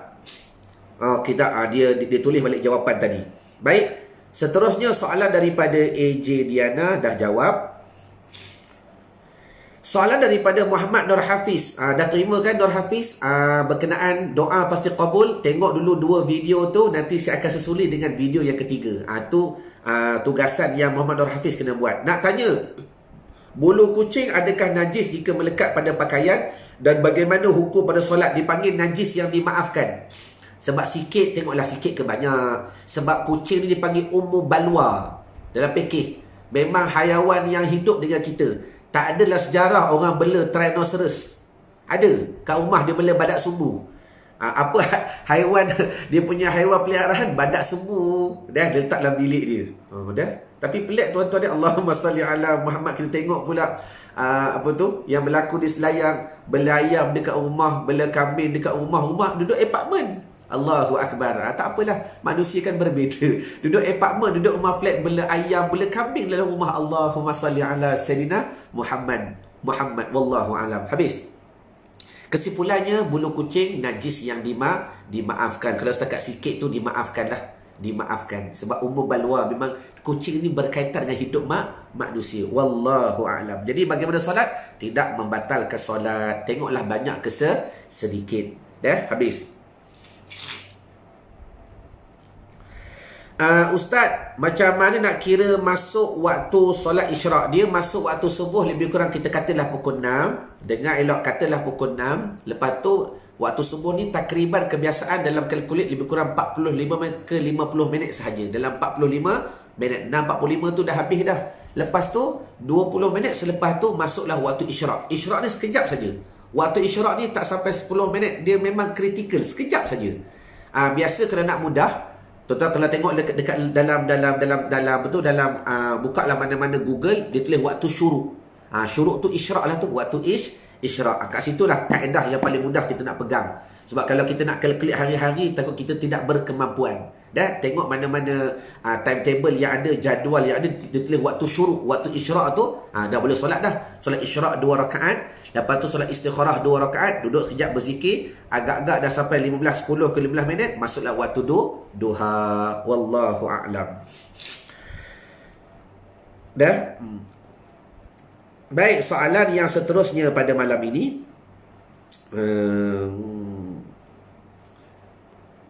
Daripada Syuhairah Harun. Okey, faham. Tapi macam mana caranya baca niat wudu atau niat lain? Sebab kat dalam bilik air dengan jamban memang dah sekali. Dalam hati. Bacalah hati, tak ada masalah. Yang tak boleh di lidah. Dalam hati boleh baca. Dengar tak? Saya kata apa? Nawaitu doa lillahi ta'ala. Dalam hati kan? Boleh, tak ada masalah. Kalau tak sebut nawaitu pun tak apa. Dah? Tak apa. Dalam hati. Saya baca tadi. Bismillahirrahmanirrahim. Terus ambil air. Basahkan muka. Dah basah tuan-tuan. Dalam hati kata, aku ambil wuduk kerana Allah Ta'ala. Aku ambil wuduk kerana Allah Ta'ala. Jelas? Ataupun bahasa lambung kalau saja aku mengambil hadas yang kecil. Boleh belaka. Tak ada masalah. Yang penting mengharuskan solat dan membawa kita kepada ibadah. Jawapannya niat dalam hati. Jangan biasakan di lidah. Wallahu a'lam. Zainun Bun. Assalamualaikum Ustaz. Waalaikumsalam. Masa solat boleh tak ulang bacaan Fatihah sebab tak puas hati baca pertama? Jawabnya harus. Bahkan kalau kita betul-betul meragui, perlu diulang. Memang kena ulang banyak kali. Ingat dah, takbir, Fatihah, tahiyat, selawat 4 ni, kalau kita was-was, ulang balik. Jelas, melainkan salam. Salam ni kena belajar betul-betul. Jangan Assalamualaikum warahmatullahi. Tak puas hatilah, bagi salam balik. Yang ni jaga. Bab salam, ulama kata kena tertib. Sebab bila takbir, beda begini. Dengar elok-elok. Takbir kalau salah, semayang tak jadi lagi. Saya ulang balik. Takbir kalau salah, Allahu Akbar, semayang dia jadi tak? Mana ada istilah batal sembahyang? Tak. Kalau takbir salah, sembahyang tak jadi lagi. Dia kena takbir lagi sekali. Jelas? Takbir dah salah. Dah? Okey. Tetapi kalau solat dah betul, tiba-tiba salam dia salah, yang ni kena jaga. Sebab kalau kita belajarlah bab perukunan solat, dah? Bila dah bagi salam ni tuan-tuan, bermakna kita dah keluar daripada sembahyang. Dah keluar daripada sembahyang. Sebab tu takbir, Fatihah, tahiyat, selawat. 4 perkara ni kalau was-was, ulang balik. Tak ada masalah. Saya belajar di Fatoni dengan Tok Syekh Fakir Daud. Baba Daud tahiyat baca banyak kali, selawat baca banyak kali. At-tahiyyah. Padahal Baba Daud duk Mekah 30 tahun. Alim wal wara'. Alim lagi wara'. Tahiyat pun baca banyak kali. Dia bukan was-was, dia ada trik dia. Allahumma salli ala Sayyidina Muhammad. Baik, terima kasih.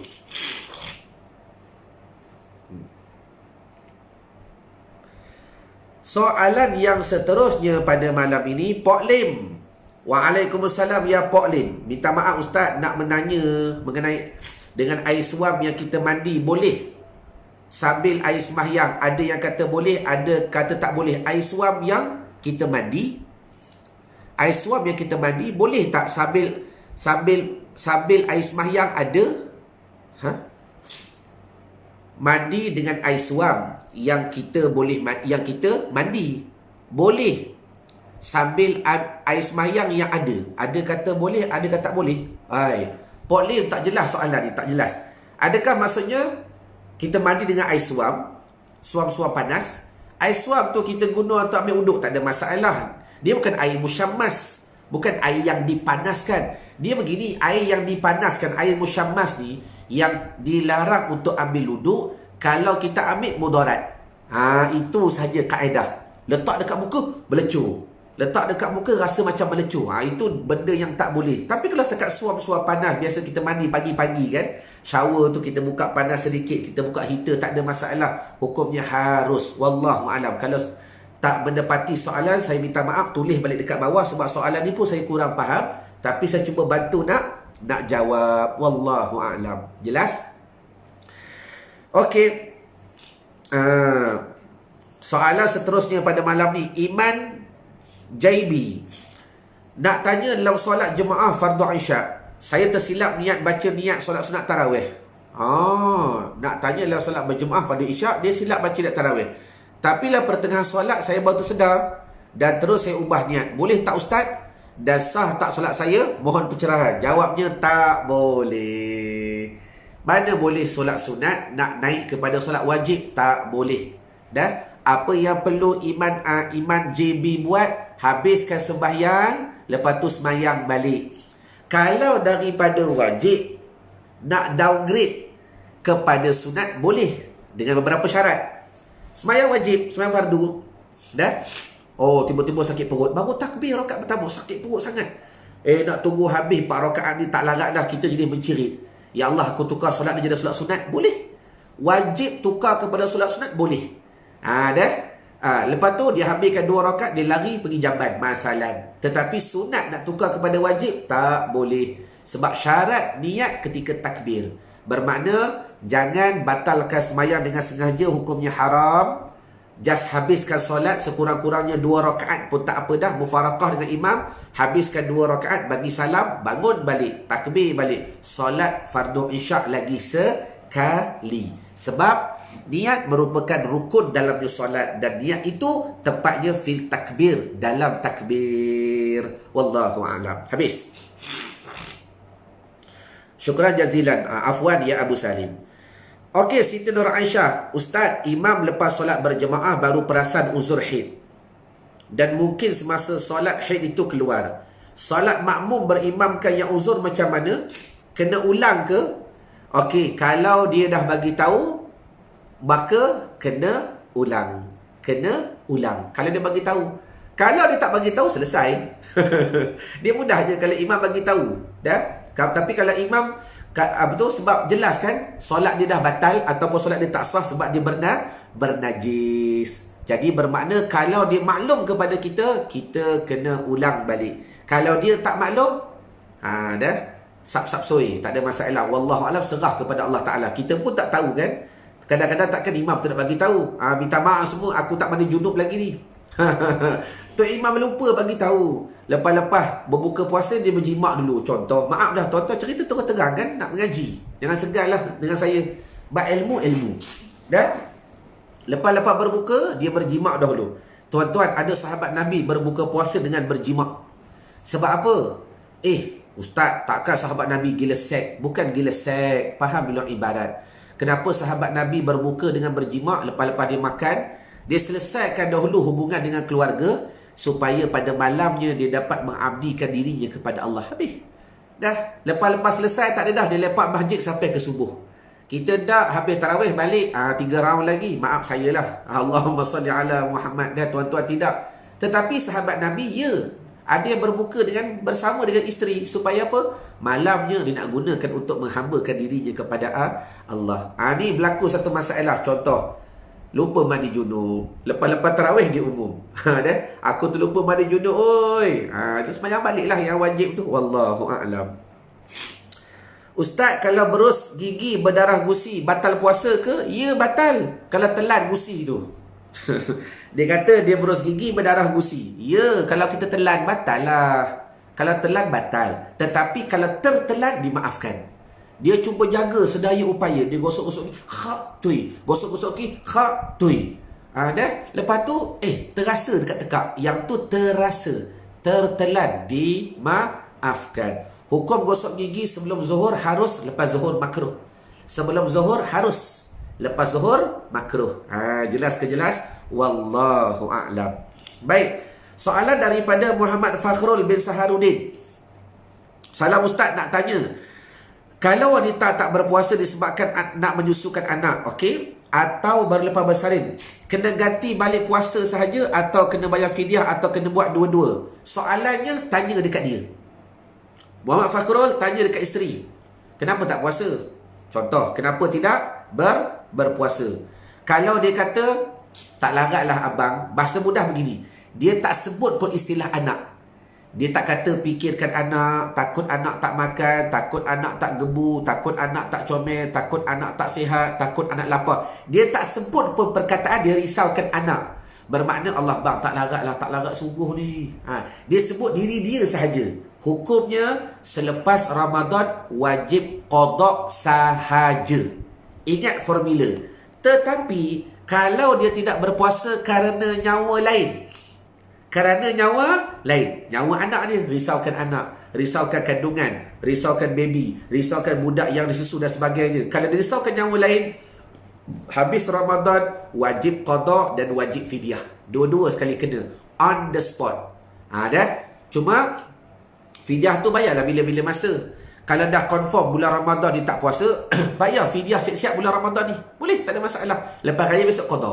Lepas raya nanti qada. Wallahu a'lam. Habis. Tu kunci dia. Kuncinya kena tanya dekat isteri, supaya biar dia jawab, daripada jawapan dia ada hukum. Soalan daripada Wia. Nak baca Wia ke? Wia Azrul. Assalam Ustaz, mandi junub wajib ke ambil wuduk? Bila nak ratakan air, tangan tak boleh sentuh kemaluan ke? Sebelum ni saya ratakan air guna tangan Ustaz, macam mana tu? Okey. Kepada Wia Azrul, mandi junub tak wajib ambil wuduk. Tetapi kalau kita pandai, dengan mandi junub terangkatnya wuduk. Saya ulang balik. Mandi junub satu ibadat yang lain, wuduk satu ibadat yang lain. Tetapi kalau kita ikut cara mandi SAW, dengan mandi junub boleh terangkatnya wuduk. Jelas. Contoh begini. Sebab dia tanya waktu mandi junub dia ratakan air guna tangan. Boleh, tak ada masalah. Memang disunatkan kepada kita meratakan air. Caranya bagaimana terpulang? Nak pakai tangan ke, pakai kaki ke, pakai telinga ke, gosok terpulang. Cuma kesimpulannya begini tuan-tuan. Allahumma salli wa sallim wa barik alaihi wa ala alihi. Dan Rasulullah SAW dalam kitab Bahrul Mazi, Siti Aisyah kata, bila Nabi nak mandi junub, aku akan bawa sebejana air. Maka kebiasaan Nabi akan basuh kemaluan dahulu. Kita belajar semua kaedah cara Nabi mandi junub. Nabi akan basuh kemaluan dahulu.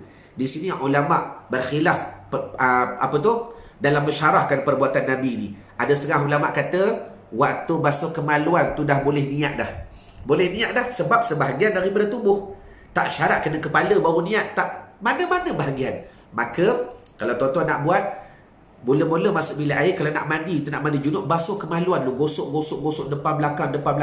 Niat saja aku angkat janabah atau mandi junub kerana Allah Ta'ala dalam hati. Lepas tu basuh daripada pinggang ke bawah. Ratakan air pinggang ke bawah.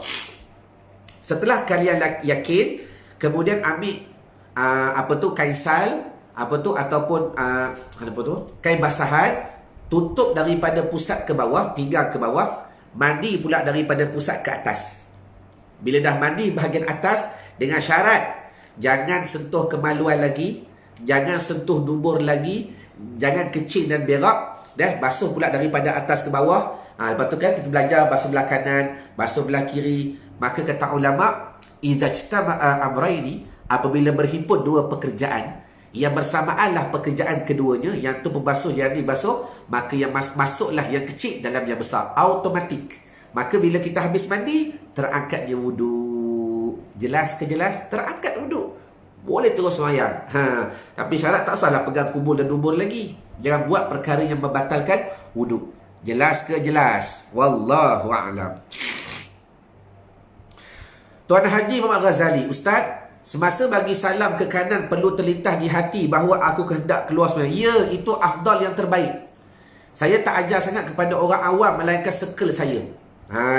Circle saya, mereka yang dah attend program, datang program nak baki solat, kita akan buat online Ramadan ni. Kita akan belajar teknik-teknik untuk mencapai kepada malam Al-Qadar. Ada rahsianya, ada kaedahnya, syarat tuan-tuan buat ke tidak, itu sahaja.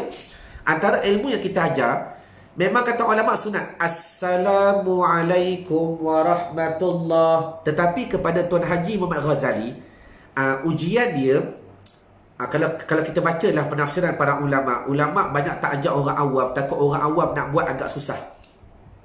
Sebab dia tak boleh sebelum tak tak boleh niat tu terlintas sebelum as dan tak boleh selepas kum. Dia kena confirm betul-betul Assalamualaikum warahmatullahi. Di antara assalam sampai warahmatullah kena niat aku keluar daripada sembahyang, itu afdal, bagus. Kalau dapat buat tahniyah saya ucapkan, sekurang-kurang kita masuk dengan takbir berserta niat, kita keluar dengan salam pun berserta niat.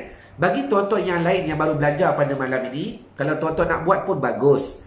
Maksud Tuan Haji Ghazali ni, kita sunat keluar daripada sembahyang ketika salam yang pertama. Dan ingat, lepas salam tu Assalamualaikum warahmatullahi, datang lintasan aku keluar daripada sembahyang. Lepas tu niat beri salam kepada orang yang kanan dan kepada malaikat muqarrabin. Lidah pun baca Allahumma inni as'aluka ridhaka wal jannah. Lepas tu Assalamualaikum warahmatullahi wa a'udzubika min sakhatika wan nar. Dalam hati pula kata aku niat beri salam kepada orang kiri dan malaikat muqarrabin. Lepas tu asyhadu an la ilaha illallah war rahmanur rahim. Allahumma adhhib annil hamma wal hazan. Tu doanya. Jangan sapu-sapu rono. 40 tahun semayang duk sapu-sapu tapi tak belajar. Allahumma salli ala Muhammad. Tahniah, tuan-tuan Allah Ta'ala pilih hari ni untuk mendengar benda ni. Jelas? Habis.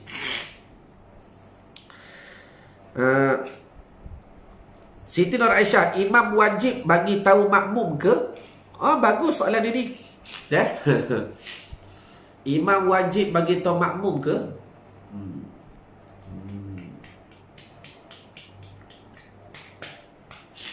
Allahu Akbar. Imam wajib tak bagi tahu makmum. Nantilah Aisyah. Soalan ni nanti saya jawab Aisyah, saya confirmkan balik. Sebab hari tu duk baca-baca illa Jumaat, melainkan Jumaat. Sebab Jumaat wajib berjemaah, wajib berjemaah. Tak apa Aisyah, nanti saya baca kitab balik, insya-Allah saya jawab kemudian. Baik, Al-Faqir Al-Khalil. Assalamualaikum Ustaz. Waalaikumsalam. Soalan hamba, hukum pada orang yang daimul hadas, sentiasa keluar hadas. Bila nak semayang kena ikut imam orang istihadah kan Ustaz? Bila nak semayang kena ikut hukum, betul? Orang yang istihadah, betul? Jadi kemaafan najis air kencing di luar semayang setakat mana Ustaz? Ambo dok semabon lagi ni. Allahumma salli ala Muhammad. Jadi kemaafan najis air kencing di luar sembahyang. Luar semayang. Baik, yang pertama, orang yang daimul hadas, sentiasa keluar hadas, sentiasa duk keluar air kencing. Dalam solat kita maklum dah hukumnya seumpama istihadah, orang darah penyakit. Darah penyakit ni memang keluar semua darah. Bermakna bila nak solat, baru dia ambil wuduk, dia bersihkan kemaluan dan dia tutup dengan kapas, bubur plastik dan sebagainya. Kemudian dia solat. Maka satu wuduk memadai dengan satu wajib dan beberapa sunat. Cuma soalan ini kalau di luar solat tu macam mana? Setakat mana kemaafan? Wallahu a'lam. Saya tak jelas sangat soalan ni. Nanti Al-Faqih Khalil boleh PM saya dekat Messenger dan saya nak faham lagi macam mana soalan dia perlukan. Kemaafan najis air kencing di luar sembahyang tu setakat mana? Setakat mana? Dia begini tuan-tuan, masalah najis ni, benda tu berlaku hukum pertama sekali bila mana kita nak ibadah. Satu, bila mana kita nak ibadah. Yang kedua, dalam keadaan seharian kita tak mampu senantiasa nak berada dalam keadaan bersih bagi orang yang sebegini. Kita dah maklum dah. Maklum. Jadi bermakna wallahu alam, saya tak jelas sangat soalan ni macam mana. Adakah dengan maksud sama ada dia nak sentiasa berwuduk ke? Sebab orang nak berwuduk ni macam mana dalam keadaan dia pula daimul hadas. Dia tak dapat nak tunaikan sunnah Nabi untuk sentiasa berwuduk, walhal ada kaedahnya. Jelas? Nanti PM saya, insya-Allah saya cuba bantu kemudian. Zainun Bun. Assalamualaikum Ustaz, kalau terlupa rukuk terus sujud, apa patut kita buat? Kena tambah rakaat ke? Ya, wajib tambah lagi satu rakaat. Dia terlupa rukuk terus sujud, wajib tambah lagi satu rakaat. Tak boleh batalkan sembahyang. Teruskan solat sahaja. Wallahu a'lam. Okey. Muhammad Fakhrul jawab, sebab nak menyusu baby. Bermakna dia merisaukan anak. Kalau dia merisaukan baby, habis Ramadan, wajib qada, wajib fidyah. Wajib qada, wajib fidyah. Kena buat dua-dua sekali. Tak banyak pun, lebih kurang RM60 sahaja. Dan 30 hari darabkan dengan RM1.80. 30 hari, sekejap saya kira. 30 darabkan dengan 1.8 sama dengan RM54. RM54. Okey, maknanya fidyah bayar dulu ke? Walau belum, ya, tak ada masalah. Dah? Oh, sebab ianya puasa 2 tahun lepas. Sebulan isteri tak dapat puasa sebab nak menyusukan baby. Sebab baby kok. Okey, bermakna ni kes lama. Kes puasa 2 tahun lepas. Nasihat saya, bayar fidyah sekarang.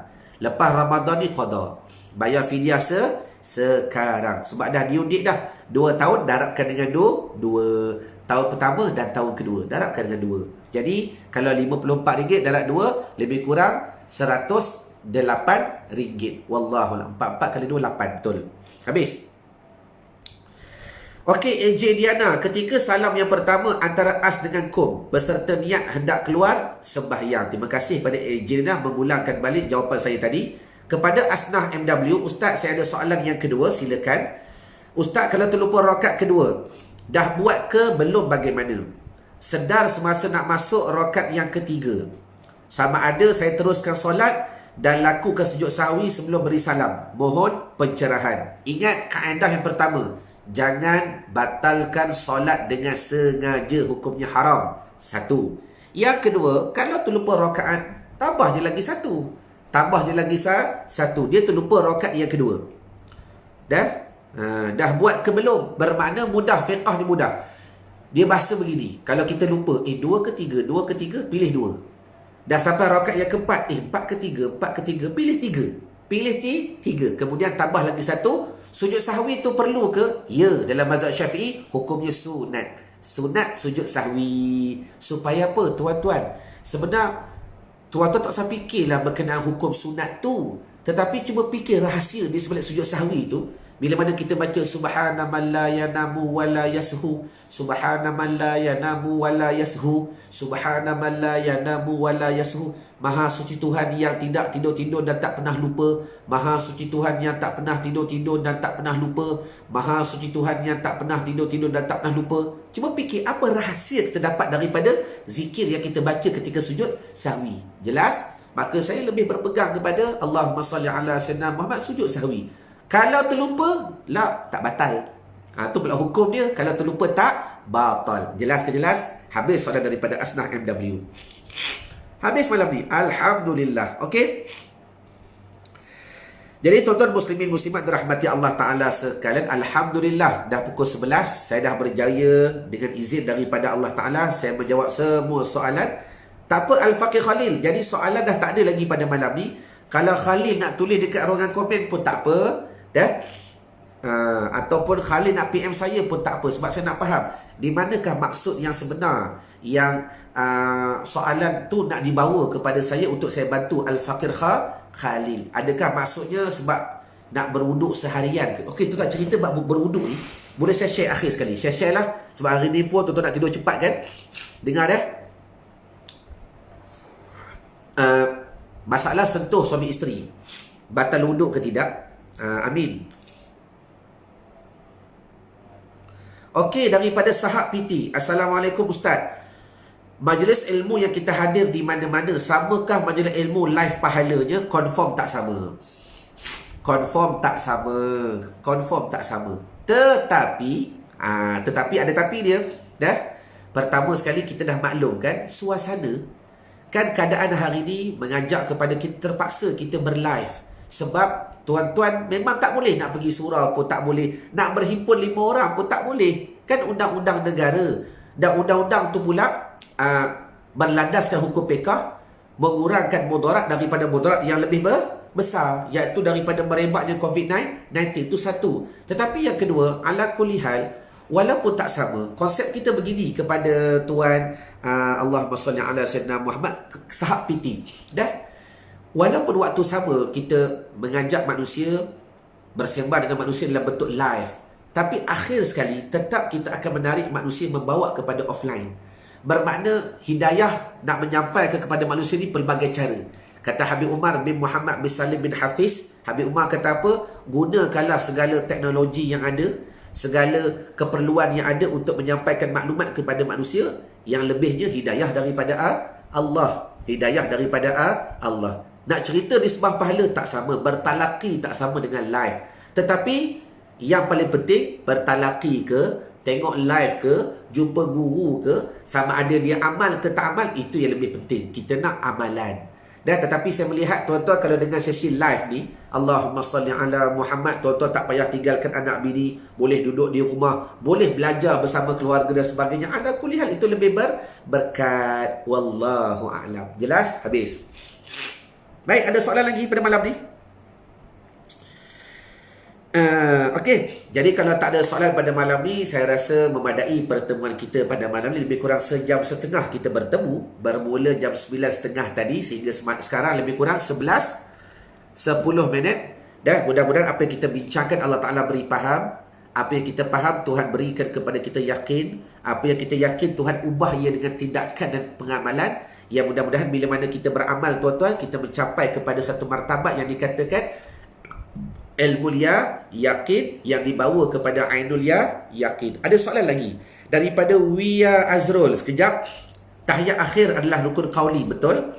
Macam mana kalau kita baca salah tajwidnya? Sah tak solat? Solat yang sebelum ni macam mana ustaz? Okey, sekejap. Soalan ni bagus. Saya jawab sekejap dan nak tahu salah baca ke tidak, saya ulang balik 3 syarat yang saya pernah cerita sebelum daripada ini. Syarat yang pertama, cari guru. Wia Azrul dengar cakap saya. Sebab orang macam Wia Azrul ni lah, syaitan suka mengganggu. Orang was-was ni favorite dia. Memang favorite dia. Dan lagi dia suka nak ganggu pok-pok jenis macam ni. Okey, dengar. Pertama, cari guru. Cari guru. Kemudian, baca. Baca. Dah baca, minta markah. Ingat 3 kaedah ni. Cari guru, telefon boleh kan? WhatsApp boleh kan? Messenger boleh kan? Hantar voicemail boleh kan? Hantar suara boleh kan? Hantar bacaan boleh kan ustaz? Semak bacaan saya. Okey. Lepas tu suruh baca. Lepas tu minta markah. Mudah-mudahan bermula hari ini Wia Azrul, otak Wia Azrul akan beramal dengan nombor. Alah, ustaz dah bagi 80%, kira okey dah lagi. Syaitan tak ganggu dah. Mudah-mudahan bekerja dengan nombor. Tetapi kita dapat 80 markah, usaha lagi. Tak apa ustaz, lepas PKP ni kita jumpa lagi ustaz. Saya nak baca lagi agar saya nak dapat nak tingkatkan kualitas bacaan saya kepada bacaan yang lebih baik. Tuan-tuan bekerja dengan nombor ni mudah. Nombor tu syaitan nak godek-godek susah dah. Ustaz kata 80 markah, kau pula nak sembang dengan aku, kata aku tak sah. Dah makna kita bersembang dengan syaitan lah yang nak godek kita ni. Jelas ke jelas? Mudah-mudahan kaedah ni berjaya. Solat yang dulu macam mana? Tak ada masalah. Banyakkan solat sunat, serah kepada Allah Ta'ala. Tak perlu qada dah. Tak perlu qada. Cuma yang kalian perlu taubat, bertaubat daripada kejahilan. Yang tu perlu. Ya Allah, dulu aku bodoh. Bukan masalah solat tu lepas dah.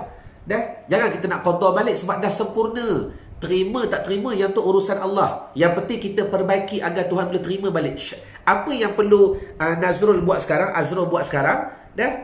banyak ke solat sunat untuk dia top up balik lubang-lubang yang berlubang akibat daripada kejahilan yang lalu, ibadat yang lalu. Kemudian, ya Allah aku taubat, ya Allah sebab dulu aku malas mengaji. Taubat. Cara taubat macam mana? Pertama taubat, yang kedua menyesal, yang ketiga kalau ada program datanglah. Ni hamba buat program ni kan, NBS Ramadan Online pada 9 dan 10. Tuan-tuan, bayar 100 belajar 5 hari. Afwan, saya tipu, belajar 7 hari. 9 dengan 10 program. Lepas tu 11 dengan 12 kita buat Zoom. Yang ni yang ambil package Zoom sahaja. Sesi Q&A dan juga Allahumma salli ala Muhammad. Saya nak perbaiki Fatihah mereka. Mereka baca Fatihah, saya semak. 2. Lepas tu ada lagi 3 hari, termasuk 5 hari ni ada sesi live tambahan. Berapa semua? 7 hari. Akhir terakhir kita bagi ujian, kita bagi periksa. Ada hadiah yang anda nantikan. Allahumma salli ala Sayyidina Muhammad. Masuk program lagi, dapat belajar lagi, dapat kuis lagi, masuk periksa lagi, tuan-tuan. Dapat lagi hadiah. Itu sekadar kami nak menggembirakan hati orang yang belajar. Jelas ke jelas? Wallahu a'lam. Ada soalan lagi. Hasya inara. Ustaz, bagi perempuan yang ada penyakit kentut di faras dan keputihan. Okey, bagus soalan ni. Macam mana dengan wuduk? Wajib satu wuduk dan kena ambil selepas masuk azan ke? Boleh ke wuduk tadi sambung untuk qada solat yang sama? Contoh wuduk untuk solat zuhur dan qada zuhur sekali. Dia kentut dekat faras dan keputihan. Okey, kentut ni ada dua. Dan kelebihan bagi perempuan bukan kentut dekat belakang, dekat depan pun angin boleh keluar. Kalau jarang-jarang kita kata batal. Kalau kadang-kadang boleh dipanggil kentut yang dimaafkan. Kalau jenis selalu sangat dia ada jenis macam tu. Sama juga keputihan. Jadi hukumnya kalau dia buat Allahumma salli ala sayyidina Muhammad, dia nak solat fardu, kemudian dia nak solat qada.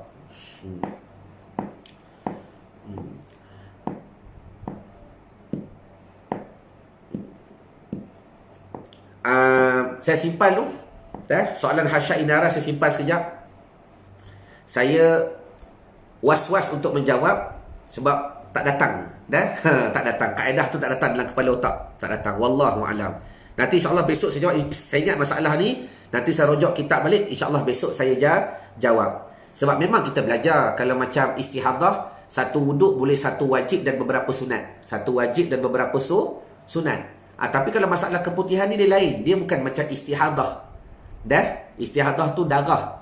Keputihan ni pula spesies daripada darah. Apatah lagi kentut. Dia nak buat qada dengan wuduk sama, boleh ke tidak? Saya simpan dulu soalan ni. InsyaAllah besok saya jawab.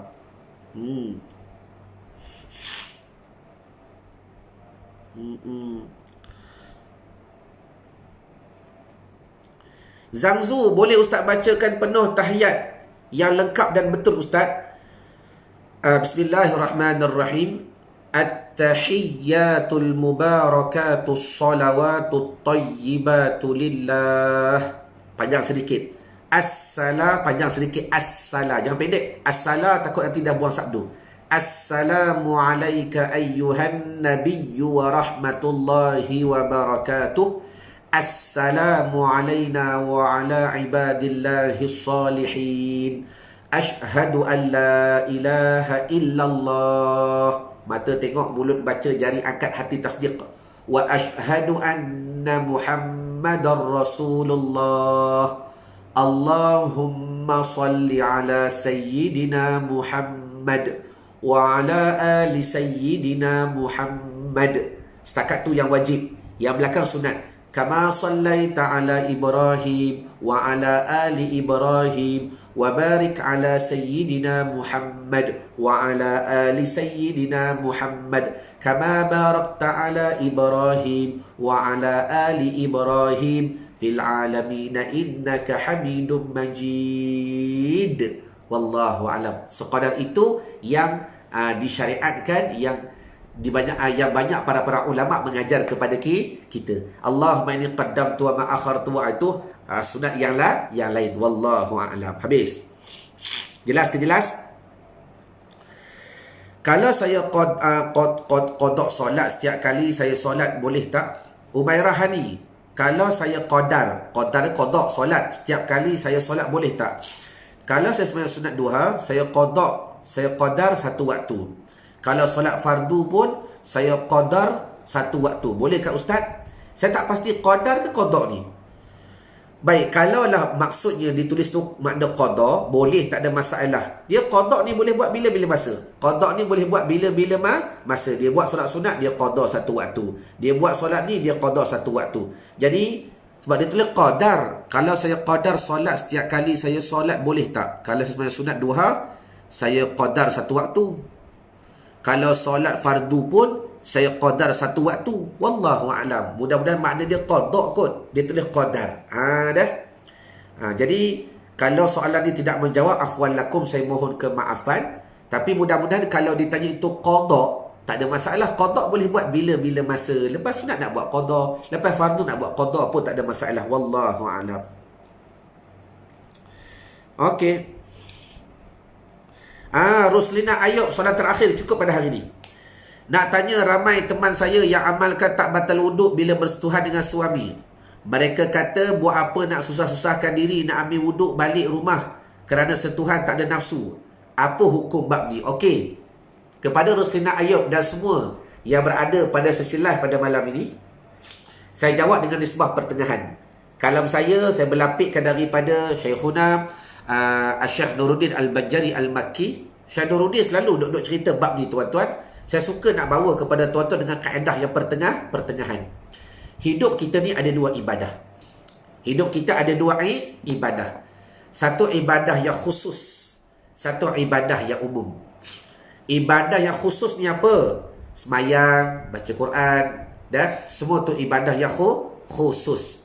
Dan ibadah yang umum ni apa? Bekerja, memasak, duduk rumah, semua ibadah. Berjalan, tidur, semua tu ibadah. Masuk bilik air, berak, semua tu ibadah. Tengok cara, niat dan sebagainya. Maka kata Syekh Nuruddin Al-Banjari Al-Makki, kalau daripada ibadah khusus turun kepada ibadah umum, kalau sentuh tak batal wuduk. Saya ulang balik. Daripada ibadah khusus turun kepada ibadah umum, kalau sentuh suami isteri, ya tak batal wuduk. Dengan niat senantiasa nak berwuduk. Contoh, tuan-tuan solat subuh berjemaah bersama keluarga. Suami jadi imam, kita jadi makmum, anak-anak semua ikut di belakang. Baik. Lepas subuh baca Quran. Kebiasaan lepas baca Quran tak buat apa dah. Maka kita akan bersiap-siap, suami pun akan bersiap mandi, bersiap-siap untuk pergi kerja dan sebagainya. Maka suami holor tangan dia. Kita pun dengan tak berlapiknya, kita angkat ke telekung kita salam dengan suami. Okey, lepas tu pula memang tak buat apa dah. Kita teruskan pergi ke dapur nak buat roti dan sebagainya sambil suami nak sarapan. Maka ketika itu, ya, kita masih lagi berwuduk. Sebab apa? Daripada ibadat yang khusus turun kepada ibadah yang umum. Yang ni betul. Dah. Kemudian suami dah siap pakai baju semua dan sebagainya. Lepas tu suami duduk di atas meja nak makan minum kopi sebelum nak pergi kerja. Lepas tu last sekali suami holor tangan. Kita pun isteri cium tangan dia, abang nak pergi kerja ni, pergilah. Batal wuduk pun tak batal bagi kedua-dua. Sebab apa? Niat dalam kehidupan sentiasa nak berwuduk. Baik. Sampai dekat Tol, Plaza Tol. Suami nak top up Tashengo. Top up, terkena pula, tersentuh pula tangan perempuan tu. Batal wuduk tak? Tak batal. Sampai dekat pejabat, dah dia parking dan sebagainya, dah depan cekat. Bos tak masuk lagi lah. Aku nak solat sunat duha dululah. Dengar elok-elok. Bila mana aku nak solat sunat duha, dia nak gunakan wuduk yang tadi. Boleh tak? Tak boleh. Wajib ambil wuduk yang lain. Sebab apa? Nak upgrade daripada ibadah yang umum kepada ibadah yang khusus. Itulah apa yang dimanhajkan oleh kita dalam akidah ahli sunnah wal jamaah. Jelas? Kalau yang terus kata tak batal wuduk tu, yang tu mazhab Hanafi. Sebab tu yang banyak berpegang dengan mazhab Hanafi ni puak-puak Wahabi. Mereka berpegang dengan Hanafi, kata sentuh tak batal wuduk. Saya tidak menyalahkan 100% dan tidak mengiyakan juga 100%. Tengok kepada manhaj masing-masing. Kan senang macam tu. Maaf tuan-tuan, dia begini. Yang kita mula bergaduh dengan puak Wahabi ni, saya cerita terus terang lah, mudah saja. Bila mana dia menyalahkan kita, itu sahaja. Kalau dia faham bab khilaf, hampa berpegang dengan cara begini, kami berpegang dengan cara ni, selesai. Nama lagi khilaf. Dan kita ni bersabar punya lama orang duk katuk bid'ah. Duk katuk luku kepala kita. Kita pun senyap beradab tuan-tuan. Manusia beradab pun, manusia sabar pun ada dah orang luku kepala kita hari-hari. Duk kata bid'ah finnar. Bid'ah masuk neraka tuan-tuan. Takkan kita nak melenting sikit? Tak boleh. Ni masalah kita. Bila ulama ahli sunnah wal jamaah melenting, dia kata ulama tak ada adab. Berapa lama kita beradab tuan-tuan? Jelas ke jelas? Maknanya kalau sama-sama berpegang dengan khilaf, tak ada masalah. Kami meraihkan kalau dia berpegang dengan mazhab Hanafi, ya mazhab Hanafi sentuh laki-laki suami isteri tak batal wuduk. Kita mazhab Syafi'i sentuh laki-laki isteri batal wuduk. Selesai. Tapi wuduk yang mana? Wuduk yang khusus. Kalau wuduk yang umum, tak ada masalah. Contoh, nak tidur sekali lagi, nak tidur. Adalah baginda Nabi SAW. Nabi ni tiap-tiap kali sebelum tidur, Nabi akan berwuduk. Jangan tuan-tuan terikut sangat Imam Syafi'i betul-betul ni. Dah. Ikut tu macam mana? Sabar dulu. Lepas-lepas ambil wuduk, letak bantal. Bantal peluk tengah-tengah. Dah. Kenapa letak bantal ni bang? Abang ada wuduk, tak usah pegang. Katanya suami, abang ada wuduk, tak usah pegang-pegang dia, tak usah peluk-peluk. Abang nak tidur dengan berwuduk, katanya suami. Bini dia tidur dulu. Tidur, terkena apa tu? Tak, laki dia buat macam tu. Dah. Terkena. Allah, batal wuduk abang. Dia pergi bangun ambil wuduk balik. Dia pergi bangun ambil wuduk balik. Baru-baru nak baring, bang, kiss sikit, kiss. Dah, faham-faham sudahlah. Dah cerita cara orang biasa. Dah. Bini dia cium, la ilaha illallah, batal wuduk abang. Tuan-tuan, bila nak tidurnya? Last kali tak tidur, tuan-tuan. Saya ulang balik. Tuan-tuan dah ambil wuduk, laki isteri dah ambil wuduk, suami isteri dah ambil wuduk, tuan-tuan nak pegang, nak peluk, tak batal wuduk. Tak batal wuduk. Sebab apa? Kita dah hidup dalam keadaan ibadah yang umumiah. Tak ada masalah. Tetapi dah lama dah. Ni tangan bini, tangan kita macam ni, tangan bini kat sini. Oh, tak boleh tidur lah malam ni. Contoh, tuan-tuan tak pakai baju kan? Tak pakai baju. Contoh, tangan isteri duk peluk kita.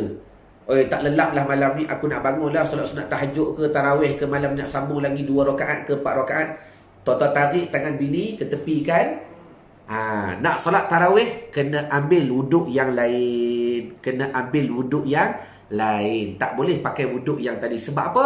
Nak upgrade daripada ibadah yang umum kepada ibadah yang khusus, memerlukan satu pembersihan yang sempurna. Jelas ke jelas? Baru tak bergaduh. Mudah tuan-tuan dah. Kalau Pak Wahabi meraikan mazhab orang lain, selesai. Yang jenis masalah membid'ahkan hak dia je betul, yang kami ni salah. Baca kunut masuk neraka. Besok ramailah tuan-tuan dekat neraka. Sebab apa masuk neraka ni? Baca kunut. Yang tu pun baca kunut. Tok Imam lagi tu. La ilaha illallah. Tak selesai tuan-tuan. Allahumma salli wa sallim wa barik alaihi wa ala alih. Jelas ke jelas? Selesai. Jadi prinsip itu masih lagi kita boleh terima. Sebab Imamuna An-Nawawi pun meraikan pendapat begini. Sentuh suami isteri tak batal wuduk, tapi pada manhaj yang mana, pada keadaan yang mana. Jelas ke jelas? Jangan pakai semua keadaan tak batal wuduk. Jangan. Sebab kita ada ibadah yang khusus dengan Allah, ada ibadah yang umum dengan makhluk dan sebagainya. Ya, jadi mudah-mudahan dengan apa yang saya bincangkan, tuan-tuan dapat penjelasan. Tuan-tuan boleh buka dekat kat YouTube. Tengok Syekh Nuruddin Al-Banjari Al-Maki. Beliau ni tuan-tuan antara ulama yang dibesarkan di Mekah, duduk di Mesir, pernah mengajar Universiti Al-Azhar dan sebagainya. Orang yang alim, faqih dalam masalah fikih.